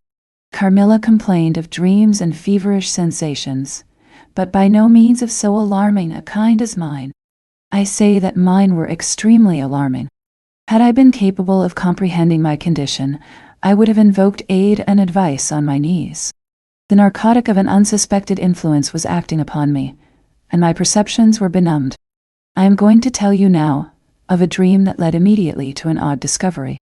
One night, instead of the voice I was accustomed to hear in the dark, I heard one, sweet and tender, and at the same time terrible, which said, "Your mother warns you to beware of the assassin." At the same time, a light unexpectedly sprang up, and I saw Carmilla, standing near the foot of my bed, in her white nightdress, bathed, from her chin to her feet, in one great stain of blood. I wakened with a shriek, possessed with the one idea that Carmilla was being murdered. I remember springing from my bed, and my next recollection is that of standing on the lobby, crying for help. Madame and Mademoiselle came scurrying out of their rooms in alarm. A lamp burned always on the lobby, and seeing me, they soon learned the cause of my terror. I insisted on our knocking at Carmilla's door. Our knocking was unanswered. It soon became a pounding and an uproar. We shrieked her name, but all was vain. We all grew frightened, for the door was locked. We hurried back, in panic, to my room. There we rang the bell long and furiously. If my father's room had been at that side of the house, we would have called him up at once to our aid. But, alas, he was quite out of hearing, and to reach him involved an excursion for which we none of us had courage. Servants, however, soon came running up the stairs. I had got on my dressing gown and slippers meanwhile, and my companions were already similarly furnished. Recognizing the voices of the servants on the lobby, we sallied out together, and having renewed as fruitlessly our summons at Carmilla's door, I ordered the men to force the lock. They did so, and we stood, holding our lights aloft in the doorway, and so stared into the room. We called her by name, but there was still no reply. We looked round the room. Everything was undisturbed. It was exactly in the state in which I had left it on bidding her good night. But Carmilla was gone. Chapter 8. Search. At sight of the room, perfectly undisturbed except for our violent entrance, we began to cool a little, and soon recovered our senses sufficiently to dismiss the men. It had struck Mademoiselle that possibly Carmilla had been wakened by the uproar at her door, and in her first panic had jumped from her bed and hid herself in a press, or behind a curtain, from which she could not, of course, emerge until the Maiorano and his myrmidons had withdrawn. We now recommenced our search, and began to call her name again. It was all to no purpose. Our perplexity and agitation increased. We examined the windows, but they were secured. I implored of Carmilla, if she had concealed herself, to play this cruel trick no longer, to come out and to end our anxieties. It was all useless. I was by this time convinced that she was not in the room, nor in the dressing room, the door of which was still locked on this side. She could not have passed it. I was utterly puzzled. Had Carmilla discovered one of those secret passages which the old housekeeper said were known to exist in the Schloss, although the tradition of their exact situation had been lost? A little time would, no doubt, explain all, utterly perplexed as, for the present, we were. It was past 4 o'clock, and I preferred passing the remaining hours of darkness in Madame's room. Daylight brought no solution of the difficulty. The whole household, with my father at its head, was in a state of agitation next morning. Every part of the chateau was searched. The grounds were explored. No trace of the missing lady could be discovered. The stream was about to be dragged. My father was in distraction. What a tale to have to tell the poor girl's mother on her return. I, too, was almost beside myself, though my grief was quite of a different kind. The morning was passed in alarm and excitement. It was now 1 o'clock, and still no tidings. I ran up to Carmilla's room and found her standing at her dressing table. I was astounded. I could not believe my eyes. She beckoned me to her with her pretty finger, in silence. Her face expressed extreme fear. I ran to her in an ecstasy of joy. I kissed and embraced her again and again. I ran to the bell and rang it vehemently, to bring others to the spot who might at once relieve my father's anxiety. Dear Carmilla, what has become of you all this time? We have been in agonies of anxiety about you, I exclaimed. Where have you been? How did you come back? None. Last night has been a night of wonders, she said. For mercy's sake, explain all you can. It was past 2 last night, she said, when I went to sleep as usual in my bed, with my doors locked, that of the dressing room, and that opening upon the gallery. My sleep was uninterrupted, and, so far as I know, dreamless. But I woke just now on the sofa in the dressing room there, and I found the door between the rooms open, and the other door forced. How could all this have happened without my being wakened? It must have been accompanied with a great deal of noise, and I am particularly easily wakened. And how could I have been carried out of my bed without my sleep having been interrupted, I whom the slightest stir startles? Nay, did it? Ah, by this time, madame, Mademoiselle, my father, and a number of the servants were in the room. Carmilla was, of course, overwhelmed with inquiries, congratulations, and welcomes. She had but one story to tell, and seemed the least able of all the party to suggest any way of accounting for what had happened. My father took a turn up and down the room, thinking. I saw Carmilla's eye follow him for a moment with a sly, dark glance. When my father had sent the servants away, Mademoiselle having gone in search of a little bottle of valerian and sal volatile, and there being no one now in the room with Carmilla, except my father, Madame, and myself, he came to her thoughtfully, took her hand very kindly, led her to the sofa, and sat down beside her. "Will you forgive me, my dear, if I risk a conjecture and ask a question?" "Who can have a better right?" she said. "Ask what you please, and I will tell you everything. But my story is simply one of bewilderment and darkness. I know absolutely nothing. Put any question you please, but you know, of course, the limitations Mamma has placed me under." "Nay." "Perfectly, my dear child. I need not approach the topics on which she desires our silence. Now, the marvel of last night consists in your having been removed from your bed and your room, without being wakened, and this removal having occurred apparently while the windows were still secured, and the 2 doors locked upon the inside. I will tell you my theory, and ask you a question." Carmilla was leaning on her hand dejectedly. Madame and I were listening breathlessly. "Now, my question is this. Have you ever been suspected of walking in your sleep?" "Neon.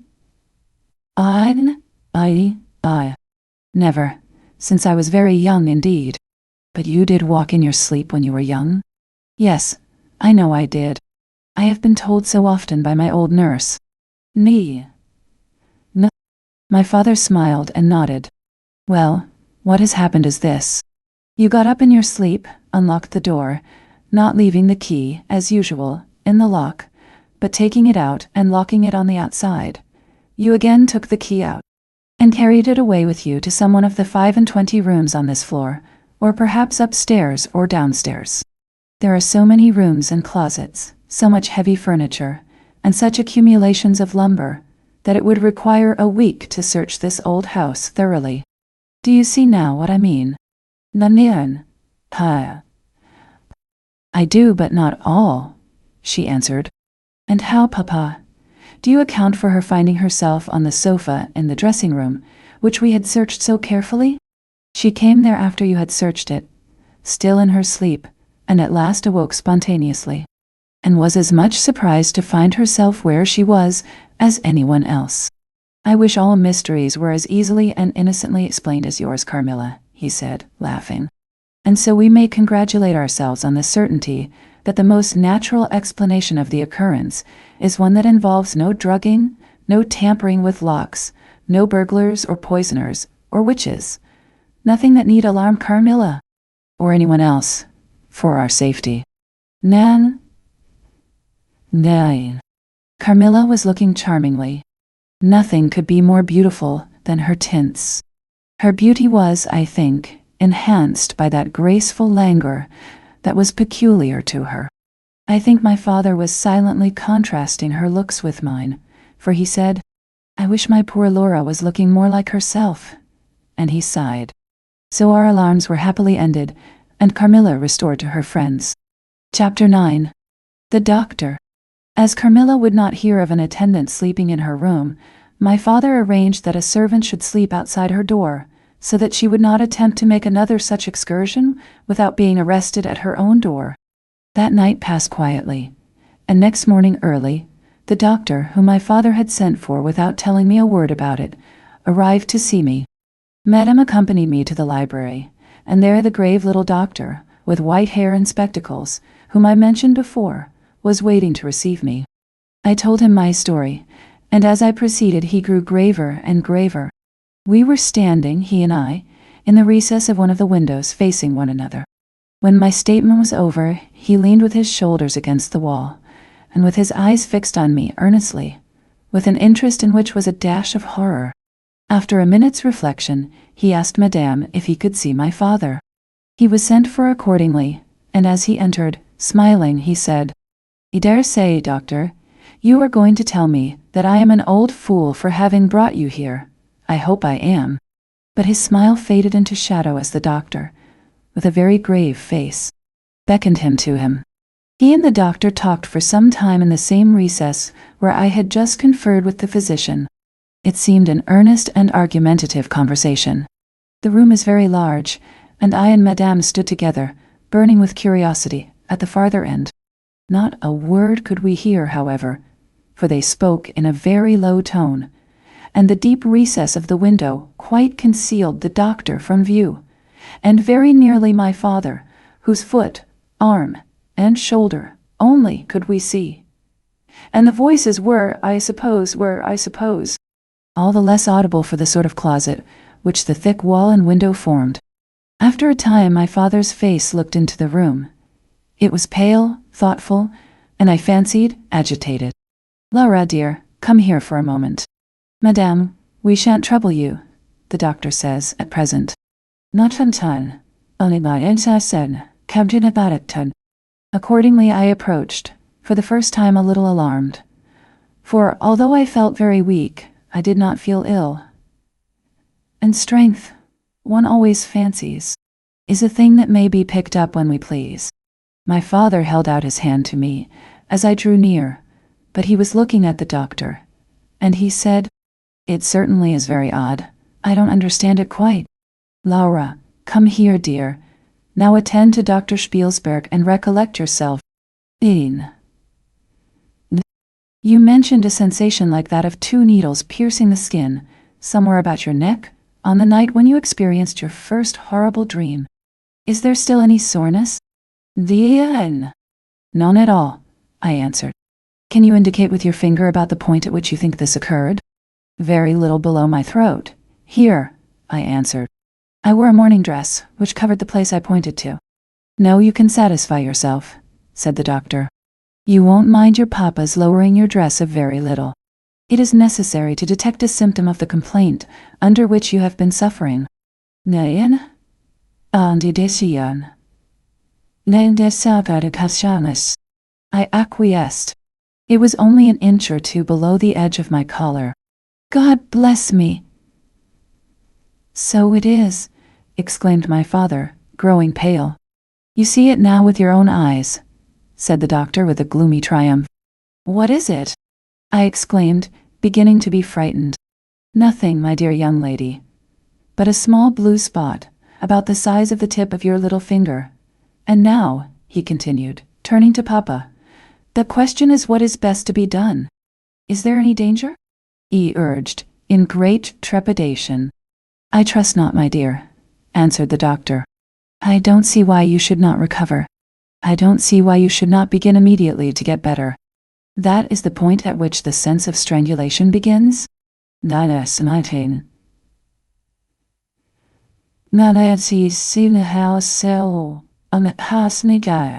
Yes," I answered. "And recollect as well as you can.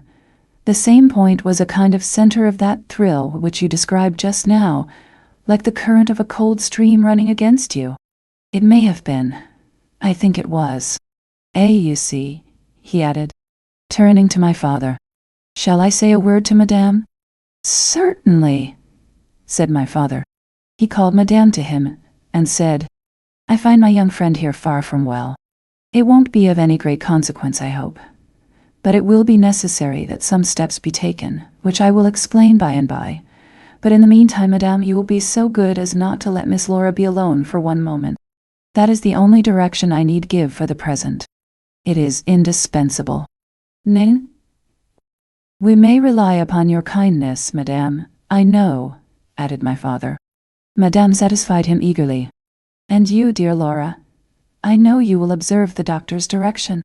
I shall have to ask your opinion upon another patient, whose symptoms slightly resemble those of my daughter, that have just been detailed to you, very much milder in degree, but I believe quite of the same sort. She is a young lady, our guest, but as you say you will be passing this way again this evening, you can't do better than take your supper here, and you can then see her. She does not come down till the afternoon." "No, can." "I thank you," said the doctor. "I shall be with you then at about 7 this evening." And then they repeated their directions to me and to Madame, and with this parting charge, my father left us and walked out with the doctor, and I saw them pacing together up and down between the road and the moat, on the grassy platform in front of the castle, evidently absorbed in earnest conversation. The doctor did not return. I saw him mount his horse there, take his leave, and ride away eastward through the forest. Nearly at the same time I saw the man arrive from Dranfield with the letters, and dismount and hand the bag to my father. In the meantime, Madame and I were both busy, lost in conjecture as to the reasons of the singular and earnest direction which the doctor and my father had concurred in imposing. Madame, as she afterwards told me, was afraid the doctor apprehended a sudden seizure, and that without prompt assistance I might either lose my life in a fit, or at least be seriously hurt. The interpretation did not strike me, and I fancied, perhaps luckily for my nerves, that the arrangement was prescribed simply to secure a companion who would prevent my taking too much exercise or eating unripe fruit, or doing any of the 50 foolish things to which young people are supposed to be prone. About half an hour after my father came in, he had a letter in his hand, and said, "This letter had been delayed. It is from General Spielsdorf. He might have been here yesterday. He may not come till tomorrow, or he may be here today." 9. He put the open letter into my hand, but he did not look pleased, as he used when a guest, especially when so much loved as the General, was coming. On the contrary, he looked as if he wished him at the bottom of the Red Sea. There was plainly something on his mind which he did not choose to divulge. "Papa, darling, will you tell me this?" said I, suddenly laying my hand on his arm, and looking, I am sure, imploringly in his face. "Perhaps," he answered, smoothing my hair caressingly over my eyes. "Does the doctor think me very ill?" "No, dear. He thinks, if right steps are taken, you will be quite well again, at least, on the high road to a complete recovery, in a day or two," he answered, a little dryly. "I wish our good friend, the General, had chosen any other time. That is, I wish you had been perfectly well to receive him." "But do tell me, Papa," I insisted. "What does he think is the matter with me?" "Nothing. You must not plague me with questions," he answered, with more irritation than I ever remember him to have displayed before, and seeing that I looked wounded, I suppose, he kissed me, and added, "You shall know all about it in a day or two. That is, you shall know all about it in a day or two. All that I know. In the meantime you are not to trouble your head about it." "No." He turned and left the room, but came back before I had done wondering and puzzling over the oddity of all this. It was merely to say that he was going to Karnstein, and had ordered the carriage to be ready at 12, and that I and Madame should accompany him.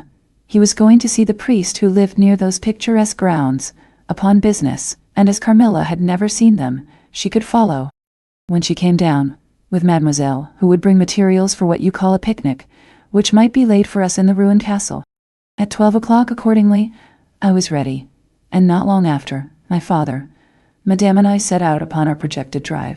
Passing the drawbridge, we turned to the right, and followed the road over the steep Gothic bridge, westward, to reach the deserted village and ruined castle of Karnstein.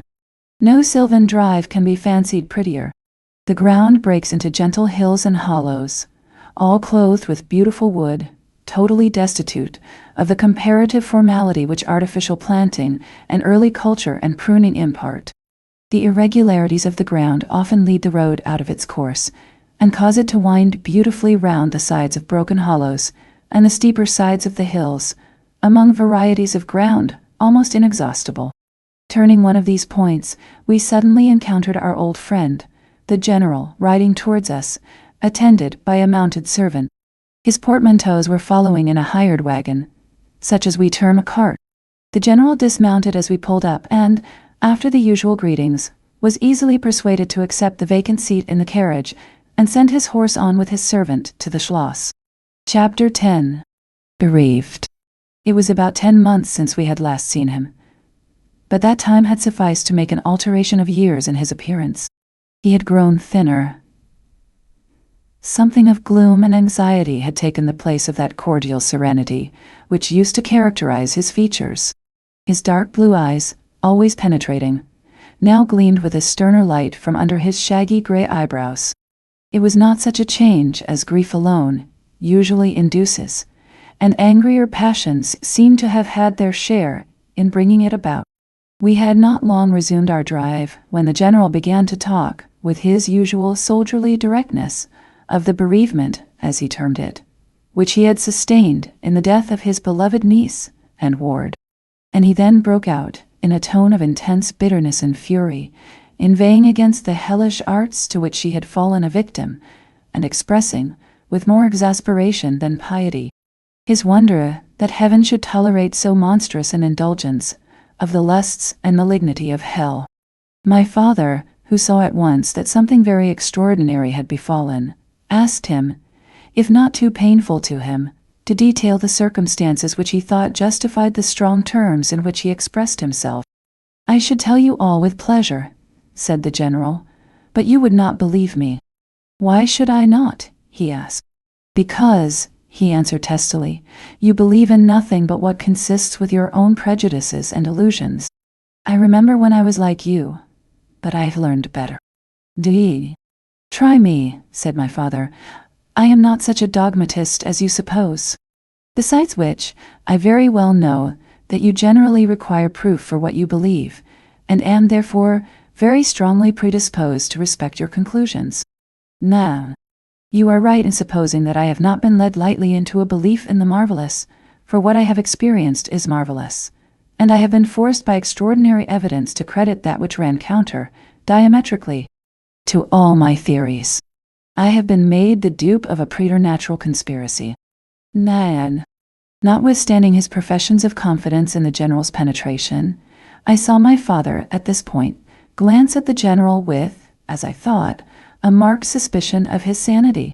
The general did not see it, luckily.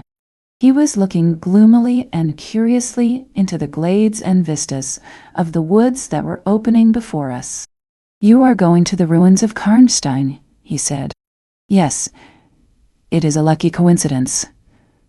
Do you know, I was going to ask you to bring me there to inspect them. I have a special object in exploring. There is a ruined chapel, ain't there, with a great many tombs of that extinct family? And je say, one? So, there are. Highly interesting," said my father. "I hope you are thinking of claiming the title and estates." My father said this gaily, but the general did not recollect the laugh, or even the smile, which courtesy exacts for a friend's joke. On the contrary, he looked grave and even fierce, ruminating on a matter that stirred his anger and horror. "Something very different," he said gruffly. "I mean to unearth some of those fine people. I hope, by God's blessing, to accomplish a pious sacrilege here, which will relieve our earth of certain monsters, and enable honest people to sleep in their beds without being assailed by murderers. I have strange things to tell you, my dear friend, such as I myself would have scouted as incredible a few months since." "Nantia, Namantai, Jian." My father looked at him again, but this time not with a glance of suspicion, with an eye, rather, of keen intelligence and an alarm. "The house of Karnstein," he said, "has been long extinct. 100 years at least. My dear wife was maternally descended from the Karnsteins, but the name and title have long ceased to exist. The castle is a ruin. The very village is deserted. It is 50 years since the smoke of a chimney was seen there. Not a roof left. Nyananti? None. Quite true. I have heard a great deal about that since I last saw you. A great deal that will astonish you.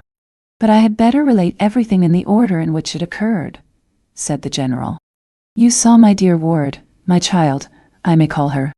No creature could have been more beautiful, and only 3 months ago none more blooming. Nini Kaina. Yes, poor thing. When I saw her last, she certainly was quite lovely," said my father. "I was grieved and shocked more than I can tell you, my dear friend. I knew what a blow it was to you." He took the general's hand, and they exchanged a kind pressure. Tears gathered in the old soldier's eyes. He did not seek to conceal them. He said, "We have been very old friends. I knew you would feel for me, childless as I am." She had become an object of very near interest to me, and repaid my care by an affection that cheered my home and made my life happy. That is all gone. The years that remain to me on earth may not be very long, but by God's mercy I hope to accomplish a service to mankind before I die, and to subserve the vengeance of heaven upon the fiends who have murdered my poor child in the spring of her hopes and beauty. Nine. You said just now that you intended relating everything as it occurred, said my father. Pray do. I assure you that it is not mere curiosity that prompts me. By this time we had reached the point at which the Drunstel road, by which the general had come, diverges from the road which we were traveling to Karnstein. How far is it to the ruins? Inquired the general, looking anxiously forward. About half a league, answered my father. Pray, let us hear the story you were so good as to promise. Chapter 11. The story. With all my heart, said the general, with an effort, and after a short pause in which to arrange his subject, he commenced one of the strangest narratives I ever heard. My dear child was looking forward with great pleasure to the visit you had been so good as to arrange for her to your charming daughter. Here he made me a gallant but melancholy bow. In the meantime, we had an invitation to my old friend the Count Karlsfeld, whose schloss is about 6 leagues to the other side of Karnstein. It was to attend the series of fêtes which, you remember, were given by him in honor of his illustrious visitor, the Grand Duke Charles. Standana. Yes, and very splendid, I believe, they were, said my father. Princely, but then his hospitalities are quite regal.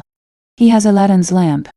The night from which my sorrow dates was devoted to a magnificent masquerade. The grounds were thrown open, the trees hung with colored lamps. There was such a display of fireworks as Paris itself had never witnessed. And such music, you know, is my weakness. Such ravishing music. The finest instrumental band, perhaps, in the world, and the finest singers who could be collected from all the great operas in Europe. As you wandered through these fantastically illuminated grounds, the moonlighted chateau throwing a rosy light from its long rows of windows, you would suddenly hear these ravishing voices stealing from the silence of some grove, or rising from boats upon the lake. I felt myself, as I looked and listened, carried back into the romance and poetry of my early youth. When the fireworks were ended, and the ball beginning, we returned to the noble suite of rooms that were thrown open to the dancers. A masked ball, you know, is a beautiful sight, but so brilliant a spectacle of the kind I never saw before. It was a very aristocratic assembly. I was myself almost the only nobody present. My dear child was looking quite beautiful. She wore no mask. Her excitement and delight added an unspeakable charm to her features, always lovely. I remarked a young lady, dressed magnificently, but wearing a mask, who appeared to me to be observing my ward with extraordinary interest. I had seen her, earlier in the evening, in the great hall, and again, for a few minutes, walking near us, on the terrace, under the castle windows, similarly employed. A lady, also masked, richly and gravely dressed, and with a stately air, like a person of rank, accompanied her as a chaperon. Had the young lady not worn a mask, I could, of course, have been much more certain upon the question whether she was really watching my poor darling. I am now well assured that she was. We were now in one of the salons. My poor dear child had been dancing, and was resting a little in one of the chairs near the door. I was standing near. The 2 ladies I have mentioned had approached, and the younger took the chair next my ward, while her companion stood beside me, and for a little time addressed herself, in a low tone, to her charge.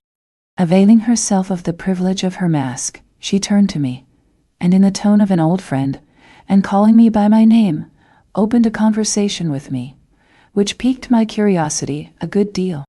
She referred to many scenes where she had met me, at court, and at distinguished houses. She alluded to little incidents which I had long ceased to think of, but which, I found, had only lain in abeyance in my memory, for they instantly started into life at her touch. I became more and more curious to ascertain who she was, every moment. She parried my attempts to discover very adroitly and pleasantly.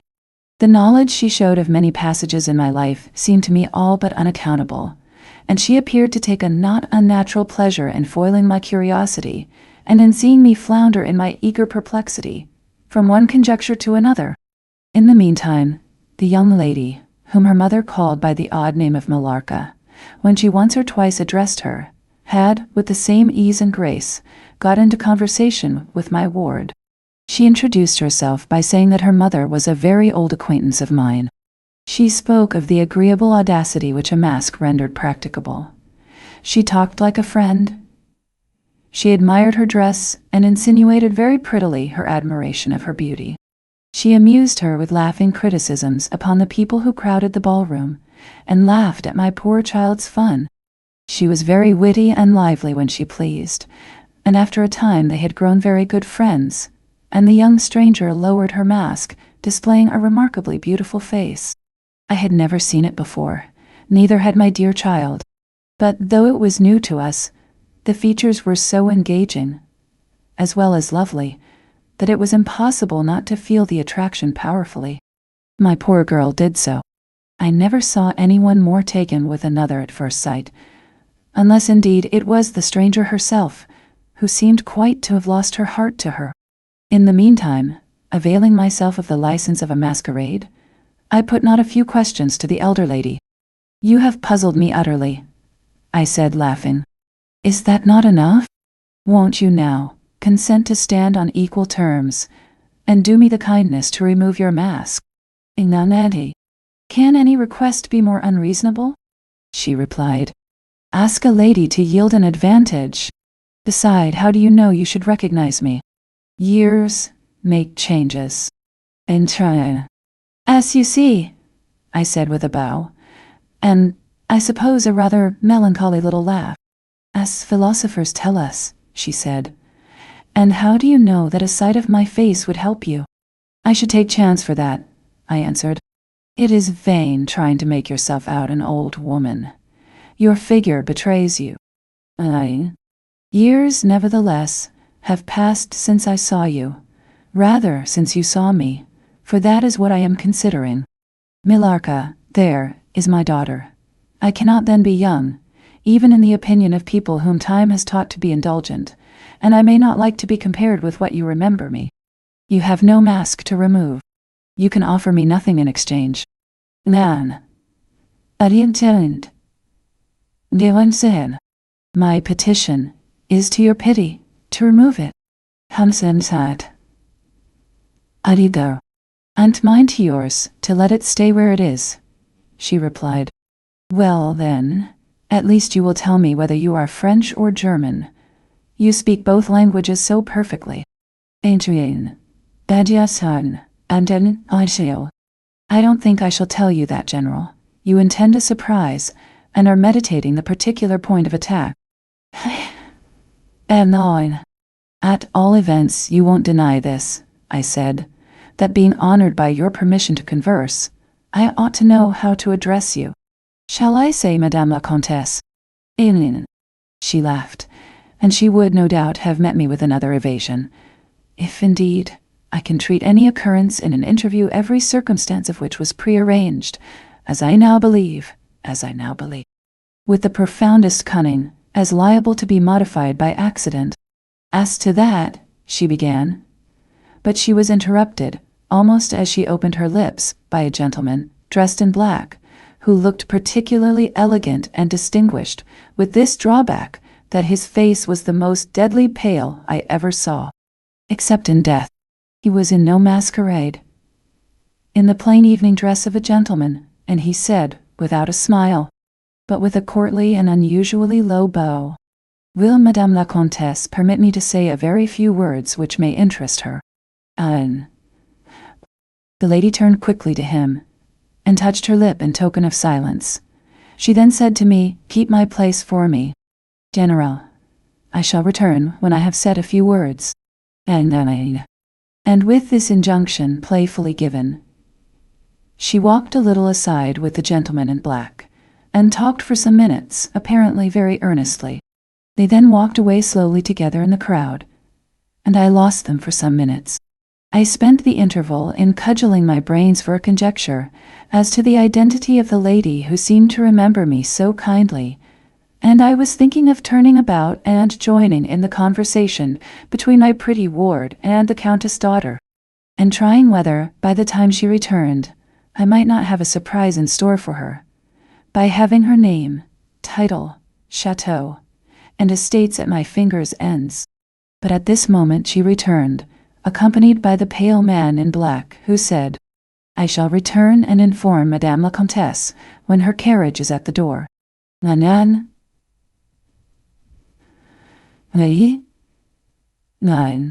He withdrew with a bow. Chapter 12. A petition. "Then we are to lose Madame la Comtesse. But I hope only for a few hours," I said, with a low bow. "It may be that only, or it may be a few weeks. It was very unlucky his speaking to me just now as he did. Do you now know me?" I said. I assured her I did not. "You shall know me," she said, "but not at present. We are older and better friends than perhaps you suspect. I cannot yet declare myself. I shall in 3 weeks pass your beautiful Schloss, about which I have been making inquiries. I shall then look in upon you for an hour or two, and renew a friendship which I never think of without 1,000 pleasant recollections. This moment a piece of news has reached me like a thunderbolt. I must set out now, and travel by a devious route, nearly 100 miles, with all the dispatch I can possibly make. My perplexities multiply. I am only deterred by the compulsory reserve I practice as to my name from making a very singular request of you. My poor child has not quite recovered her strength. Her horse fell with her, at a hunt which she had ridden out to witness. Her nerves have not yet recovered the shock, and our physician says that she must on no account exert herself for some time to come. We came here in consequence by very easy stages, hardly 6 leagues a day. I must now travel day and night, on a mission of life and death, a mission the critical and momentous nature of which I shall be able to explain to you when we meet, as I hope we shall, in a few weeks, without the necessity of any concealment. She went on to make her petition, and it was in the tone of a person from whom such a request amounted to conferring, rather than seeking a favor. This was only in manner, and as it seemed, quite unconsciously. Then the terms in which it was expressed, nothing could be more deprecatory. It was simply that I would consent to take charge of her daughter during her absence. This was, all things considered, a strange, not to say, an audacious request. She, in some sort, disarmed me, by stating and admitting everything that could be urged against it, and throwing herself entirely upon my chivalry. At the same moment, by a fatality that seems to have predetermined all that happened, my poor child came to my side, and, in an undertone, besought me to invite her new friend, Millarca, to pay us a visit. She had just been sounding her, and thought, if her mamma would allow her, she would like it extremely. At another time I should have told her to wait a little, until, at least, we knew who they were. But I had not a moment to think in. The two ladies assailed me together, and I must confess the refined and beautiful face of the young lady, about which there was something extremely engaging, as well as the elegance and fire of high birth, determined me, and quite overpowered.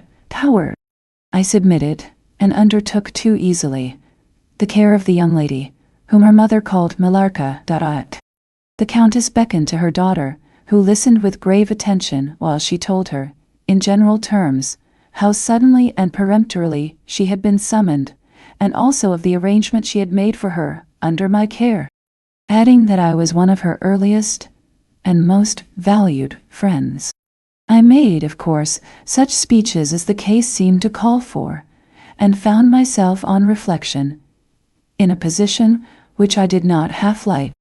The gentleman in black returned, and very ceremoniously conducted the lady from the room. The demeanor of this gentleman was such as to impress me with the conviction that the Countess was a lady of very much more importance than her modest title alone might have led me to assume. Her last charge to me was that no attempt was to be made to learn more about her than I might have already guessed, until her return. Our distinguished host, whose guest she was, knew her reasons. But here, she said, neither I nor my daughter could safely remain for more than a day. I removed my mask imprudently for a moment, about an hour ago, and too late. I fancied you saw me, so I resolved to seek an opportunity of talking a little to you. Had I found that you had seen me, I would have thrown myself on your high sense of honor to keep my secret some weeks. As it is, I am satisfied that you did not see me. But if you now suspect, or, on reflection, should suspect, who I am, I commit myself in like manner entirely to your honor. My daughter will observe the same secrecy, and I well know that you will, from time to time, remind her, lest she should thoughtlessly disclose it. Jan? Edstjan. She whispered a few words to her daughter, kissed her hurriedly twice, and went away, accompanied by the pale gentleman in black, and disappeared in the crowd. In the next room, said Millarca, there is a window that looks upon the hall door. I should like to see the last of Mamma, and to kiss my hand to her.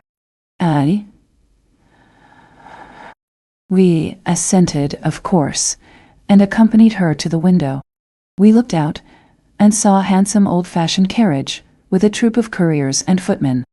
We saw the slim figure of the pale gentleman in black, as he held a thick velvet cloak, and placed it about her shoulders, and threw the hood over her head. She nodded to him, and just touched his hand with hers. He bowed low repeatedly as the door closed, and the carriage began to move. She is gone, said Millarca with a sigh. She is gone, I repeated to myself, for the first time, in the hurried moments that had elapsed since my consent, reflecting upon the folly of my act. She did not look up, said the young lady, plaintively. The Countess had taken off her mask, perhaps, and did not care to show her face, I said, and she could not know that you were in the window. She sighed and looked in my face. She was so beautiful that I relented.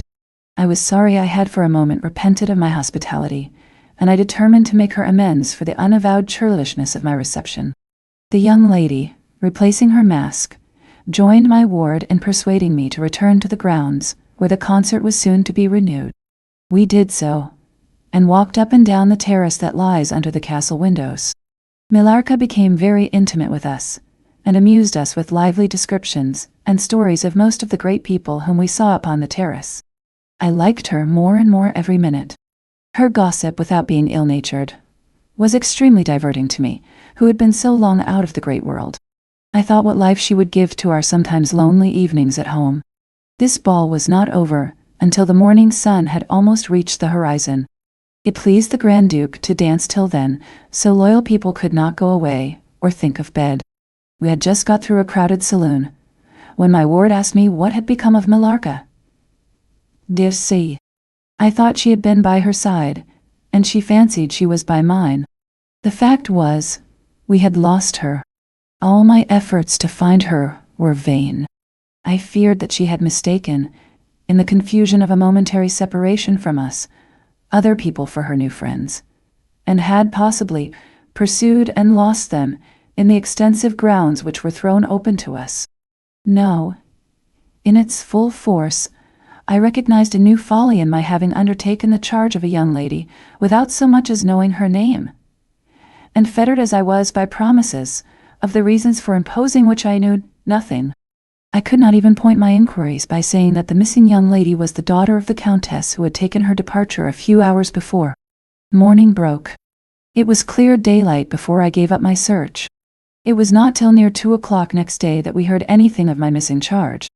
At about that time a servant knocked at my niece's door, to say that he had been earnestly requested by a young lady, who appeared to be in great distress, to make out where she could find the General Baron Spielsdorf and the young lady his daughter, in whose charge she had been left by her mother.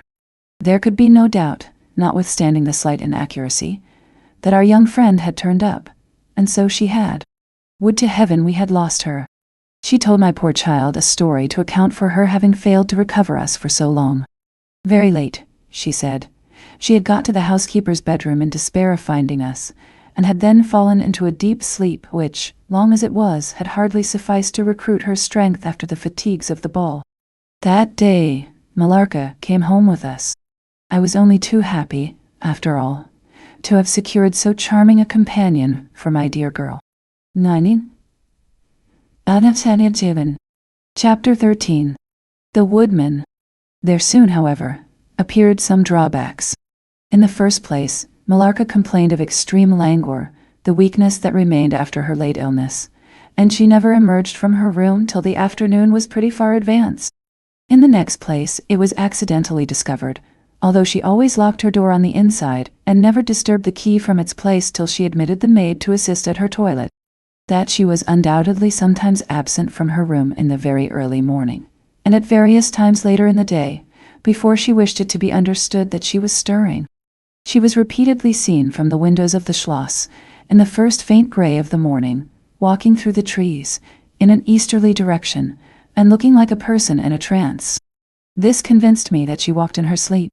But this hypothesis did not solve the puzzle. How did she pass out from her room, leaving the door locked on the inside?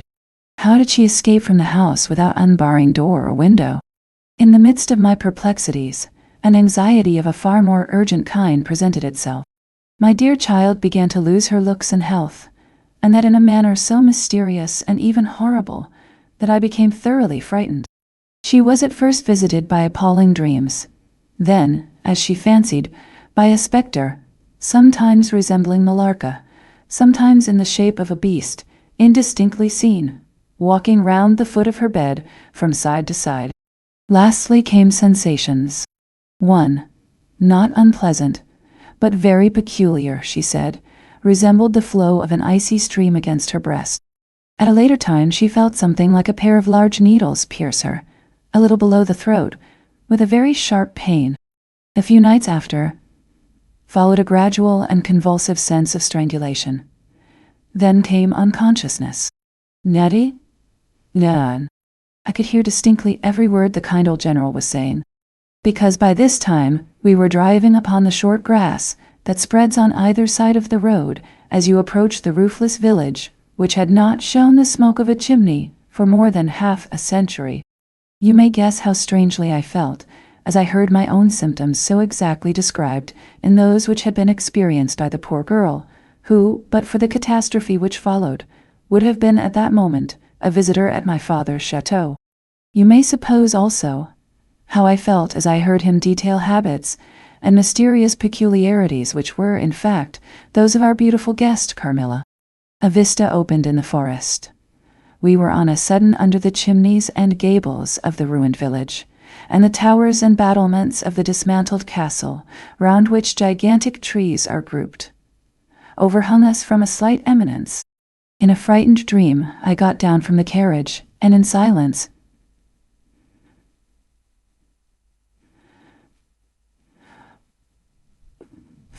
we had each abundant matter for thinking. We soon mounted the ascent, and were among the spacious chambers, winding stairs, and dark corridors of the castle. And this was once the palatial residence of the Karnsteins, said the old general at length, as from a great window he looked out across the village, and saw the wide, undulating expanse of forest. It was a bad family, and here its blood-stained annals were written, he continued.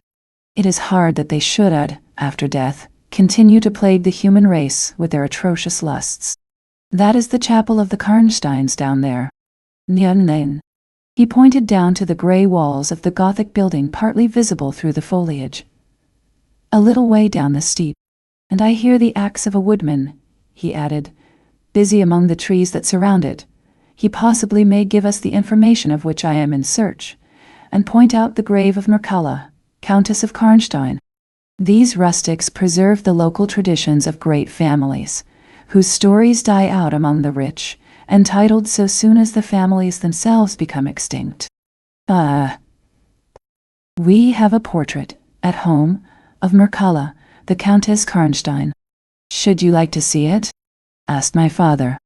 Time enough, dear friend, replied the general. I believe that I have seen the original. And one motive which has led me to you earlier than I at first intended was to explore the chapel which we are now approaching. What? See the Countess Mircalla, exclaimed my father. Why, she has been dead more than a century. Not so dead as you fancy, I am told, answered the general. I confess, General, you puzzle me utterly, replied my father, looking at him.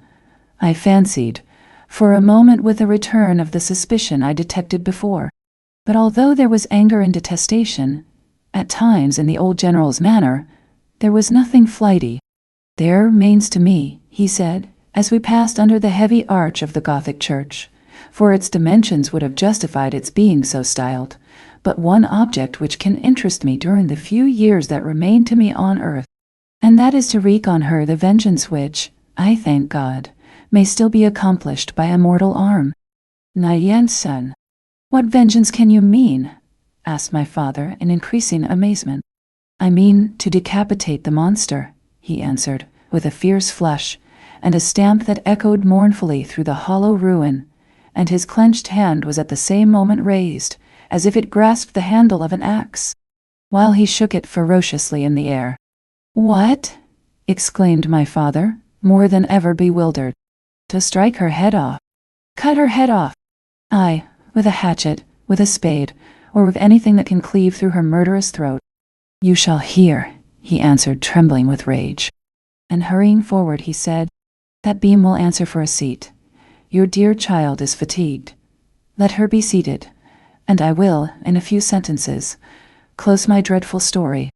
The squared block of wood, which lay on the grass-grown pavement of the chapel, formed a bench on which I was very glad to seat myself, and in the meantime the general called to the woodman, who had been removing some boughs which leaned upon the old walls, in axe in hand. The hardy old fellow stood before us. He could not tell us anything of these monuments, but there was an old man, he said, a ranger of this forest, at present sojourning in the house of the priest, about 2 miles away, who could point out every monument of the old Karnstein family. And, for a trifle, he undertook to bring him back with him, if we would lend him one of our horses, in little more than half an hour. Have you been long employed about this forest? Asked my father of the old man.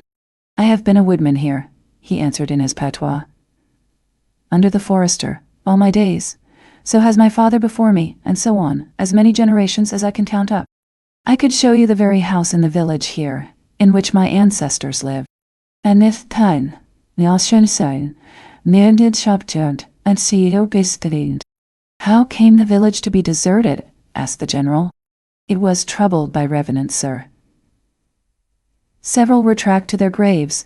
They're detected by the usual tests, and extinguished in the usual way, by decapitation, by the stake, and by burning. But not until many of the villagers were killed.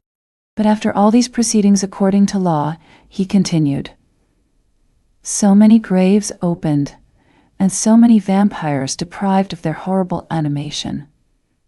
The village was not relieved, but a Moravian nobleman who happened to be traveling this way heard how matters were, and being skilled, as many people are in his country, in such affairs he offered to deliver the village from its tormentor. He did so thus. There being a bright moon that night, he ascended, shortly after sunset, the towers of the chapel here, from whence he could distinctly see the churchyard beneath him. You can see it from that window.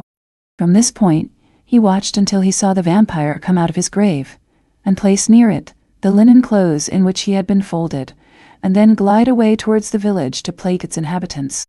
The stranger, having seen all this, came down from the steeple, took the linen wrappings of the vampire, and carried them up to the top of the tower, which he again mounted.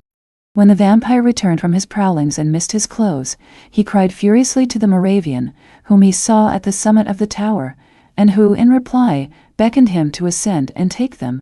Whereupon the vampire, accepting his invitation, began to climb the steeple, and so soon as he had reached the battlements, the Moravian, with a stroke of his sword, clove his skull in twain, hurling him down to the churchyard, whither, descending by the winding stairs, the stranger followed and cut his head off, and next day delivered it, and the body to the villagers, who duly impaled and burnt them.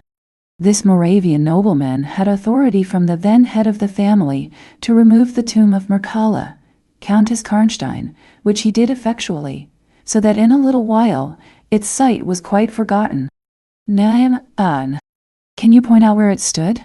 Asked the general, eagerly. The forester shook his head and smiled. Not a soul living could tell you that now, he said. Besides, they say her body was removed, but no one is sure of that either. Having thus spoken as time pressed, he dropped his axe and departed, leaving us to hear the remainder of the general's strange story. Chapter 14. The Meeting. My beloved child, he resumed, was now growing rapidly worse. The physician who attended her had failed to produce the slightest impression on her disease, for such I then supposed it to be. He saw my alarm and suggested a consultation. I called in an abler physician, from Graz. Several days elapsed before he arrived. He was a good and pious, as well as a learned man. Having seen my poor ward together, they withdrew to my library to confer and discuss.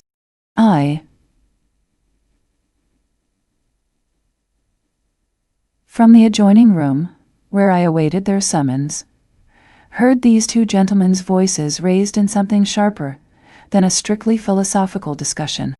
I knocked at the door and entered. I found the old physician from Graz, maintaining his theory. His rival was combating it with undisguised ridicule, accompanied with bursts of laughter. This unseemly manifestation subsided, and the altercation ended on my entrance. "Sire," said my first physician, "my learned brother seems to think that you want a conjurer, and not a doctor." "Nein." "Pardon me," said the old physician from Graz, looking displeased. "I shall state my own view of the case in my own way another time. I grieve, Monsieur le General, that by my skill and science I can be of no use. Before I go, I shall do myself the honor to suggest something to you." Dave said.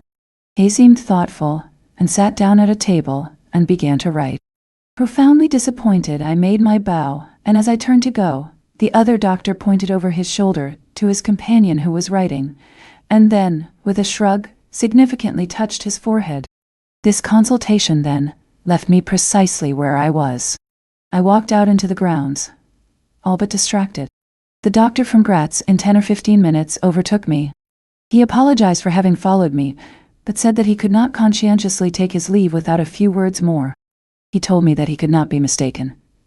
No natural disease exhibited the same symptoms, and that death was already very near. There remained, however, a day, or possibly 2, of life. If the fatal seizure were at once arrested, with great care and skill her strength might possibly return. But all hung now upon the confines of the irrevocable. One more assault might extinguish the last spark of vitality which is, every moment, ready to die. And what is the nature of the seizure you speak of? Untreated. I have stated all fully in this note, which I place in your hands upon the distinct condition that you send for the nearest clergyman, and open my letter in his presence, and on no account read it till he is with you. You would despise it else. And it is a matter of life and death. Should the priest fail you, then, indeed, you may read it. And this sign. He asked me, before taking his leave finally, whether I would wish to see a man curiously learned upon the very subject, which, after I had read his letter, would probably interest me above all others, and he urged me earnestly to invite him to visit him there, and so took his leave. The ecclesiastic was absent, and I read the letter by myself. At another time, or in another case, it might have excited my ridicule. But into what quackeries will not people rush for a last chance, where all accustomed means have failed, and the life of a beloved object is at stake? Nothing, you will say, could be more absurd than the learned man's letter. It was monstrous enough to have consigned him to a madhouse. He said that the patient was suffering from the visits of a vampire. The punctures which he described as having occurred near the throat were, he insisted, the insertion of those 2 long, thin, and sharp teeth, which it is well known are peculiar to vampires, and there could be no doubt, he added, as to the well-defined presence of the small livid mark, which all concurred in describing as that induced by the demon's lips, and every symptom described by the sufferer was in exact conformity with those recorded in every case of a similar visitation.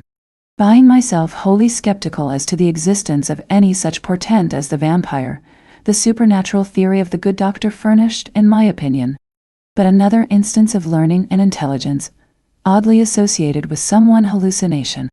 I was so miserable, however, that rather than try nothing, I acted upon the instructions of the letter. I concealed myself in the dark dressing-room that opened upon the poor patient's room, in which a candle was burning, and watched there till she was fast asleep.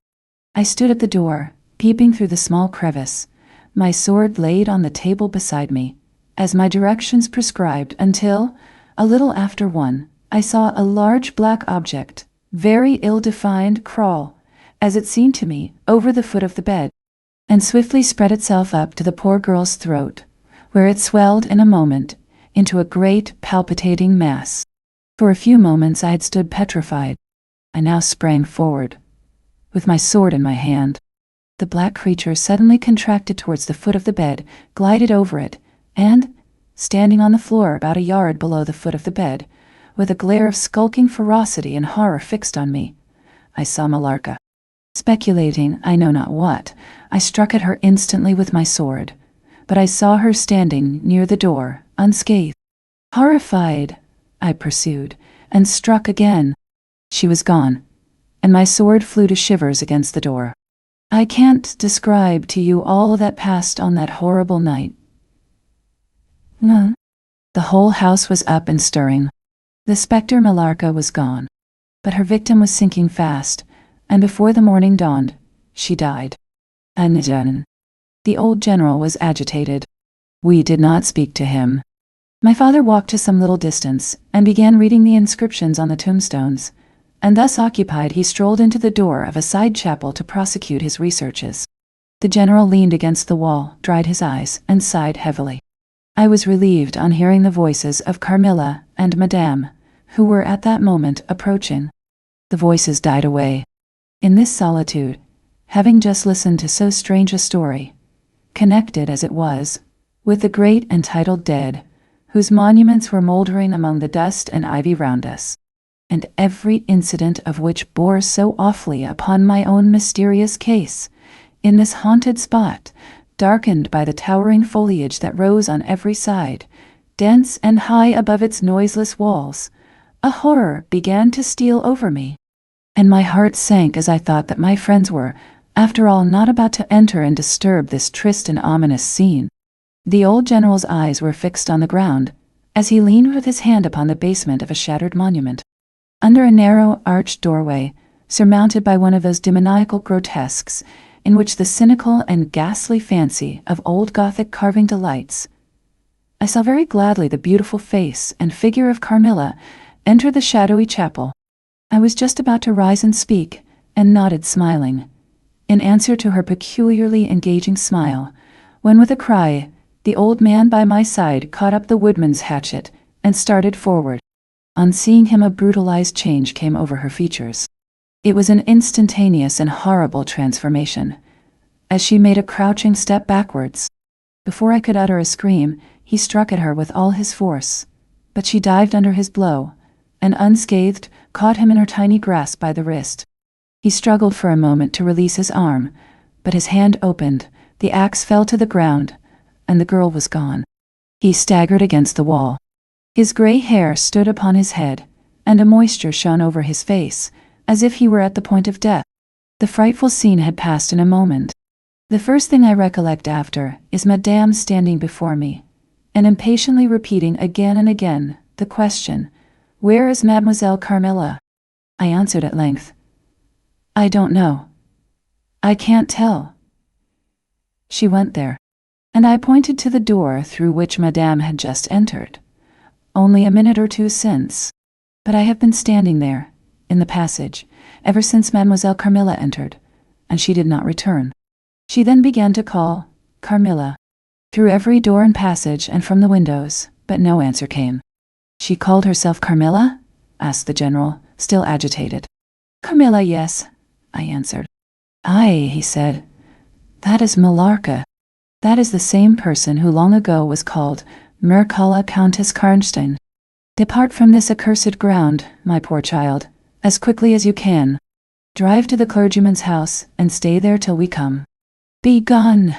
May you never behold Carmilla more. You will not find her here. Nein. Chapter 15. Ordeal and Execution. As he spoke, one of the strangest-looking men I ever beheld entered the chapel at the door through which Carmilla had made her entrance and her exit. He was tall, narrow-chested, stooping, with high shoulders, and dressed in black. His face was brown and dried in with deep furrows. He wore an oddly shaped hat with a broad leaf. His hair, long and grizzled, hung on his shoulders. He wore a pair of gold spectacles, and walked slowly, with an odd shambling gait, with his face sometimes turned up to the sky, and sometimes bowed down towards the ground, seemed to wear a perpetual smile. His long thin arms were swinging, and his lank hands, in old black gloves ever so much too wide for them, waving and gesticulating in utter abstraction. "The very man!" exclaimed the general, advancing with manifest delight. "My dear Baron, how happy I am to see you. I had no hope of meeting you so soon." He signed to my father, who had by this time returned, and leading the fantastic old gentleman, whom he called the Baron, to meet him. He introduced him formally, and they at once entered into earnest conversation. The stranger took a roll of paper from his pocket, and spread it on the worn surface of a tomb that stood by. He had a pencil case in his fingers, with which he traced imaginary lines from point to point on the paper, which from their often glancing from it, together, at certain points of the building, I concluded to be a plan of the chapel. He accompanied, what I may term, his lecture, with occasional readings from a dirty little book, whose yellow leaves were closely written over. They sauntered together down the side aisle, opposite to the spot where I was standing, conversing as they went. Then they began measuring distances by paces, and finally they all stood together, facing a piece of the side wall, which they began to examine with great minuteness, pulling off the ivy that clung over it, and rapping the plaster with the ends of their sticks, scraping here and knocking there. At length they ascertained the existence of a broad marble tablet, with letters carved in relief upon it. With the assistance of the woodman, who soon returned, a monumental inscription and carved escutcheon were disclosed. They proved to be those of the long-lost monument of Mircalla, Countess Karnstein. The old general, though not, I fear, given to the praying mood, raised his hands and eyes to heaven, in mute thanksgiving for some moments. "Tomorrow," I heard him say, "the commissioner will be here, and the inquisition will be held according to law." Then, turning to the old man with the gold spectacles, whom I have described, he shook him warmly by both hands and said, "Baron, how can I thank you? How can we all thank you? You will have delivered this region from a plague that has scourged its inhabitants for more than a century. The horrible enemy, thank God, is at last tracked." My father led the stranger aside, and the general followed. I know that he had led them out of hearing, that he might relate my case, and I saw them glance often quickly at me, as the discussion proceeded. My father came to me, kissed me again, and leading me from the chapel, said, "It is time to return. But before we go home, we must add to our party the good priest, who lives but a little way from this, and persuade him to accompany us to the Schloss." In this quest we were successful, and I was glad, being unspeakably fatigued, when we reached home. But my satisfaction was changed to dismay, on discovering that there were no tidings of Carmilla. Of the scene that had occurred in the ruined chapel, no explanation was offered to me, and it was clear that it was a secret which my father for the present determined to keep from me. The sinister absence of Carmilla made the remembrance of the scene more horrible to me. The arrangements for the night were singular. 2 servants and Madame were to sit up in my room that night, and the ecclesiastic with my father kept watch in the adjoining dressing room. The priest had performed certain solemn rites that night, the purport of which I did not understand any more than I comprehended the reason of this extraordinary precaution taken for my safety during sleep. I saw all clearly a few days later. The disappearance of Carmilla was followed by the discontinuance of my nightly sufferings. You have heard, no doubt, of the appalling superstition that prevails in Upper and Lower Styria, in Moravia, Silesia, in Turkish Serbia, in Poland, even in Russia. The superstition, so we must call it, of the vampire. If human testimony, taken with every care and solemnity, judicially, before commissions innumerable, each consisting of many members, all chosen for integrity and intelligence, and constituting reports more voluminous, perhaps, than exist upon any one other class of cases, is worth anything, it is difficult to deny, or even to doubt the existence of such a phenomenon as the vampire. For my part, I have heard no theory by which to explain what I myself have witnessed and experienced, other than that supplied by the ancient and well-attested belief of the country. The next day the formal proceedings took place in the chapel of Karnstein.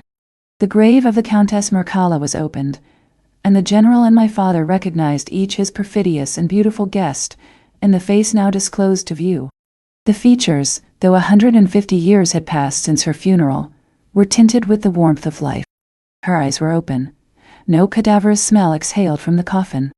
The two medical men, one officially present, the other on the part of the promoter of the inquiry, attested the marvelous fact that there was a faint but appreciable respiration and a corresponding action of the heart.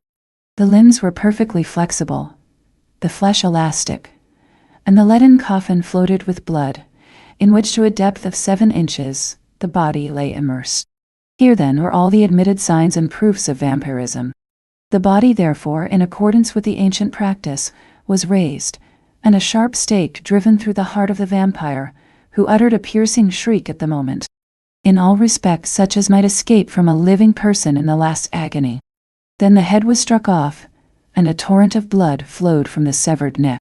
The body and head was next placed on a pile of wood, and reduced to ashes, which were thrown upon the river and borne away, and that territory has never since been plagued by the visits of a vampire. My father has a copy of the report of the Imperial Commission, with the signatures of all who were present at these proceedings, attached in verification of the statement. It is from this official paper that I have summarized my account of this last shocking scene. Chapter 16. Conclusion time. I write all this, you suppose, with composure. But far from it. I cannot think of it without agitation.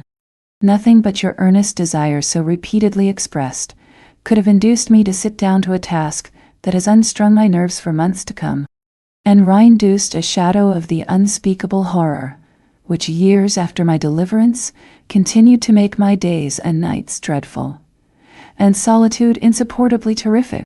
Let me add a word or two about that quaint Baron Vordenberg, to whose curious lore we were indebted for the discovery of the Countess Mircalla's grave.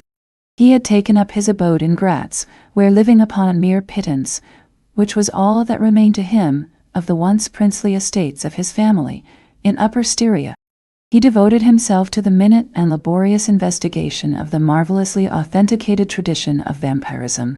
He had at his fingers' ends all the great and little works upon the subject.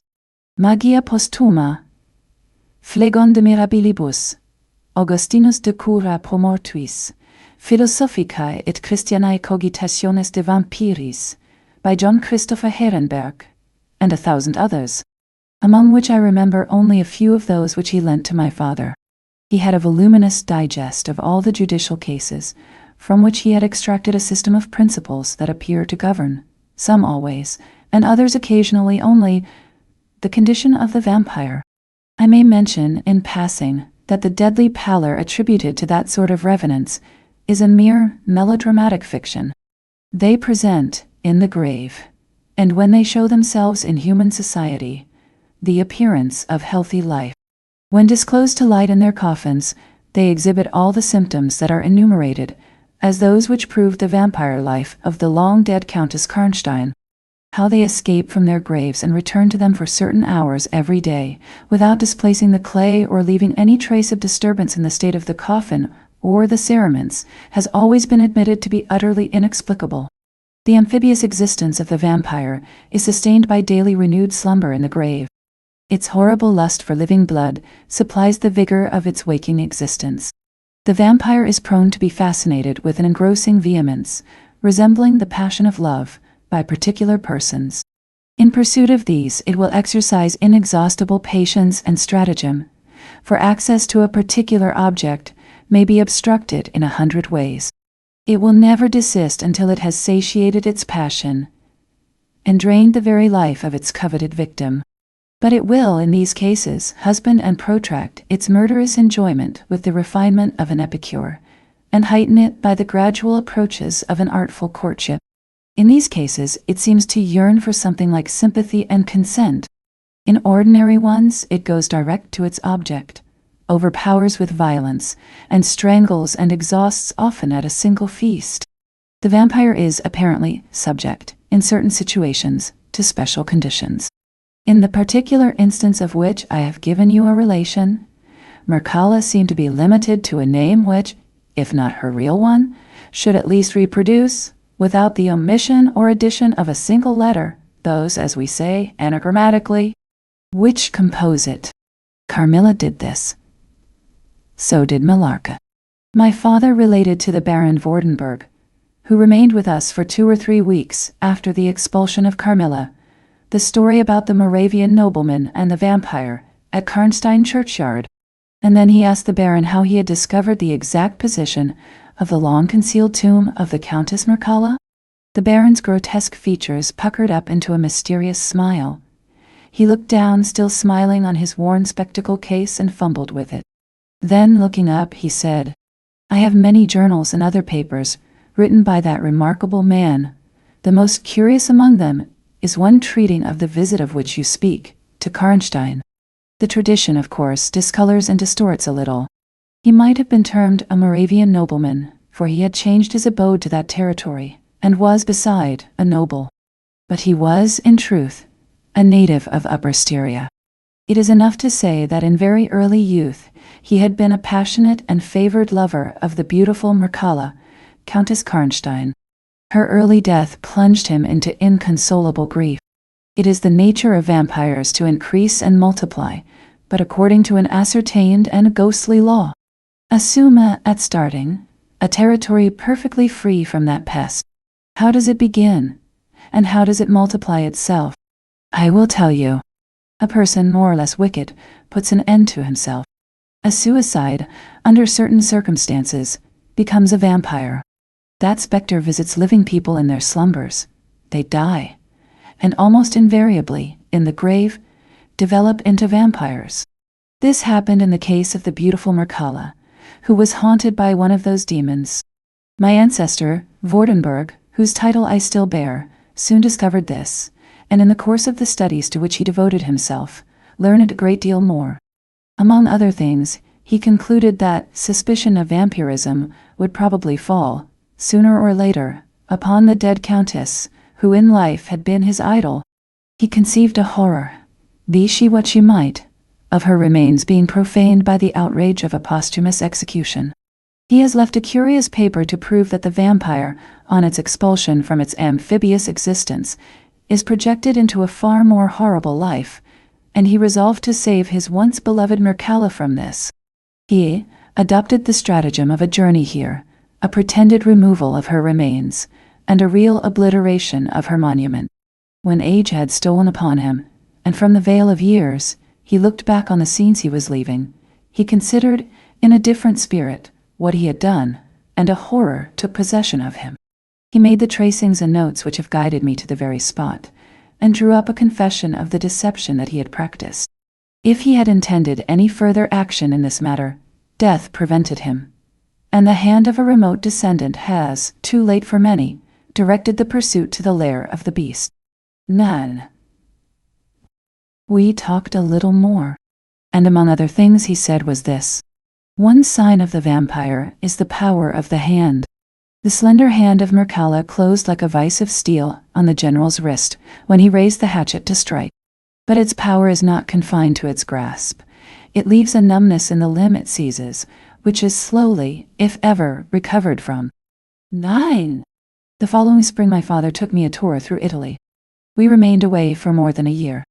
It was long before the terror of recent events subsided, and to this hour, the image of Carmilla returns to memory with ambiguous alternations. Sometimes, the playful, languid, beautiful girl. Sometimes the writhing fiend I saw in the ruined church. And often from a reverie I have started, fancying I heard the light step of Carmilla at the drawing-room door. The end.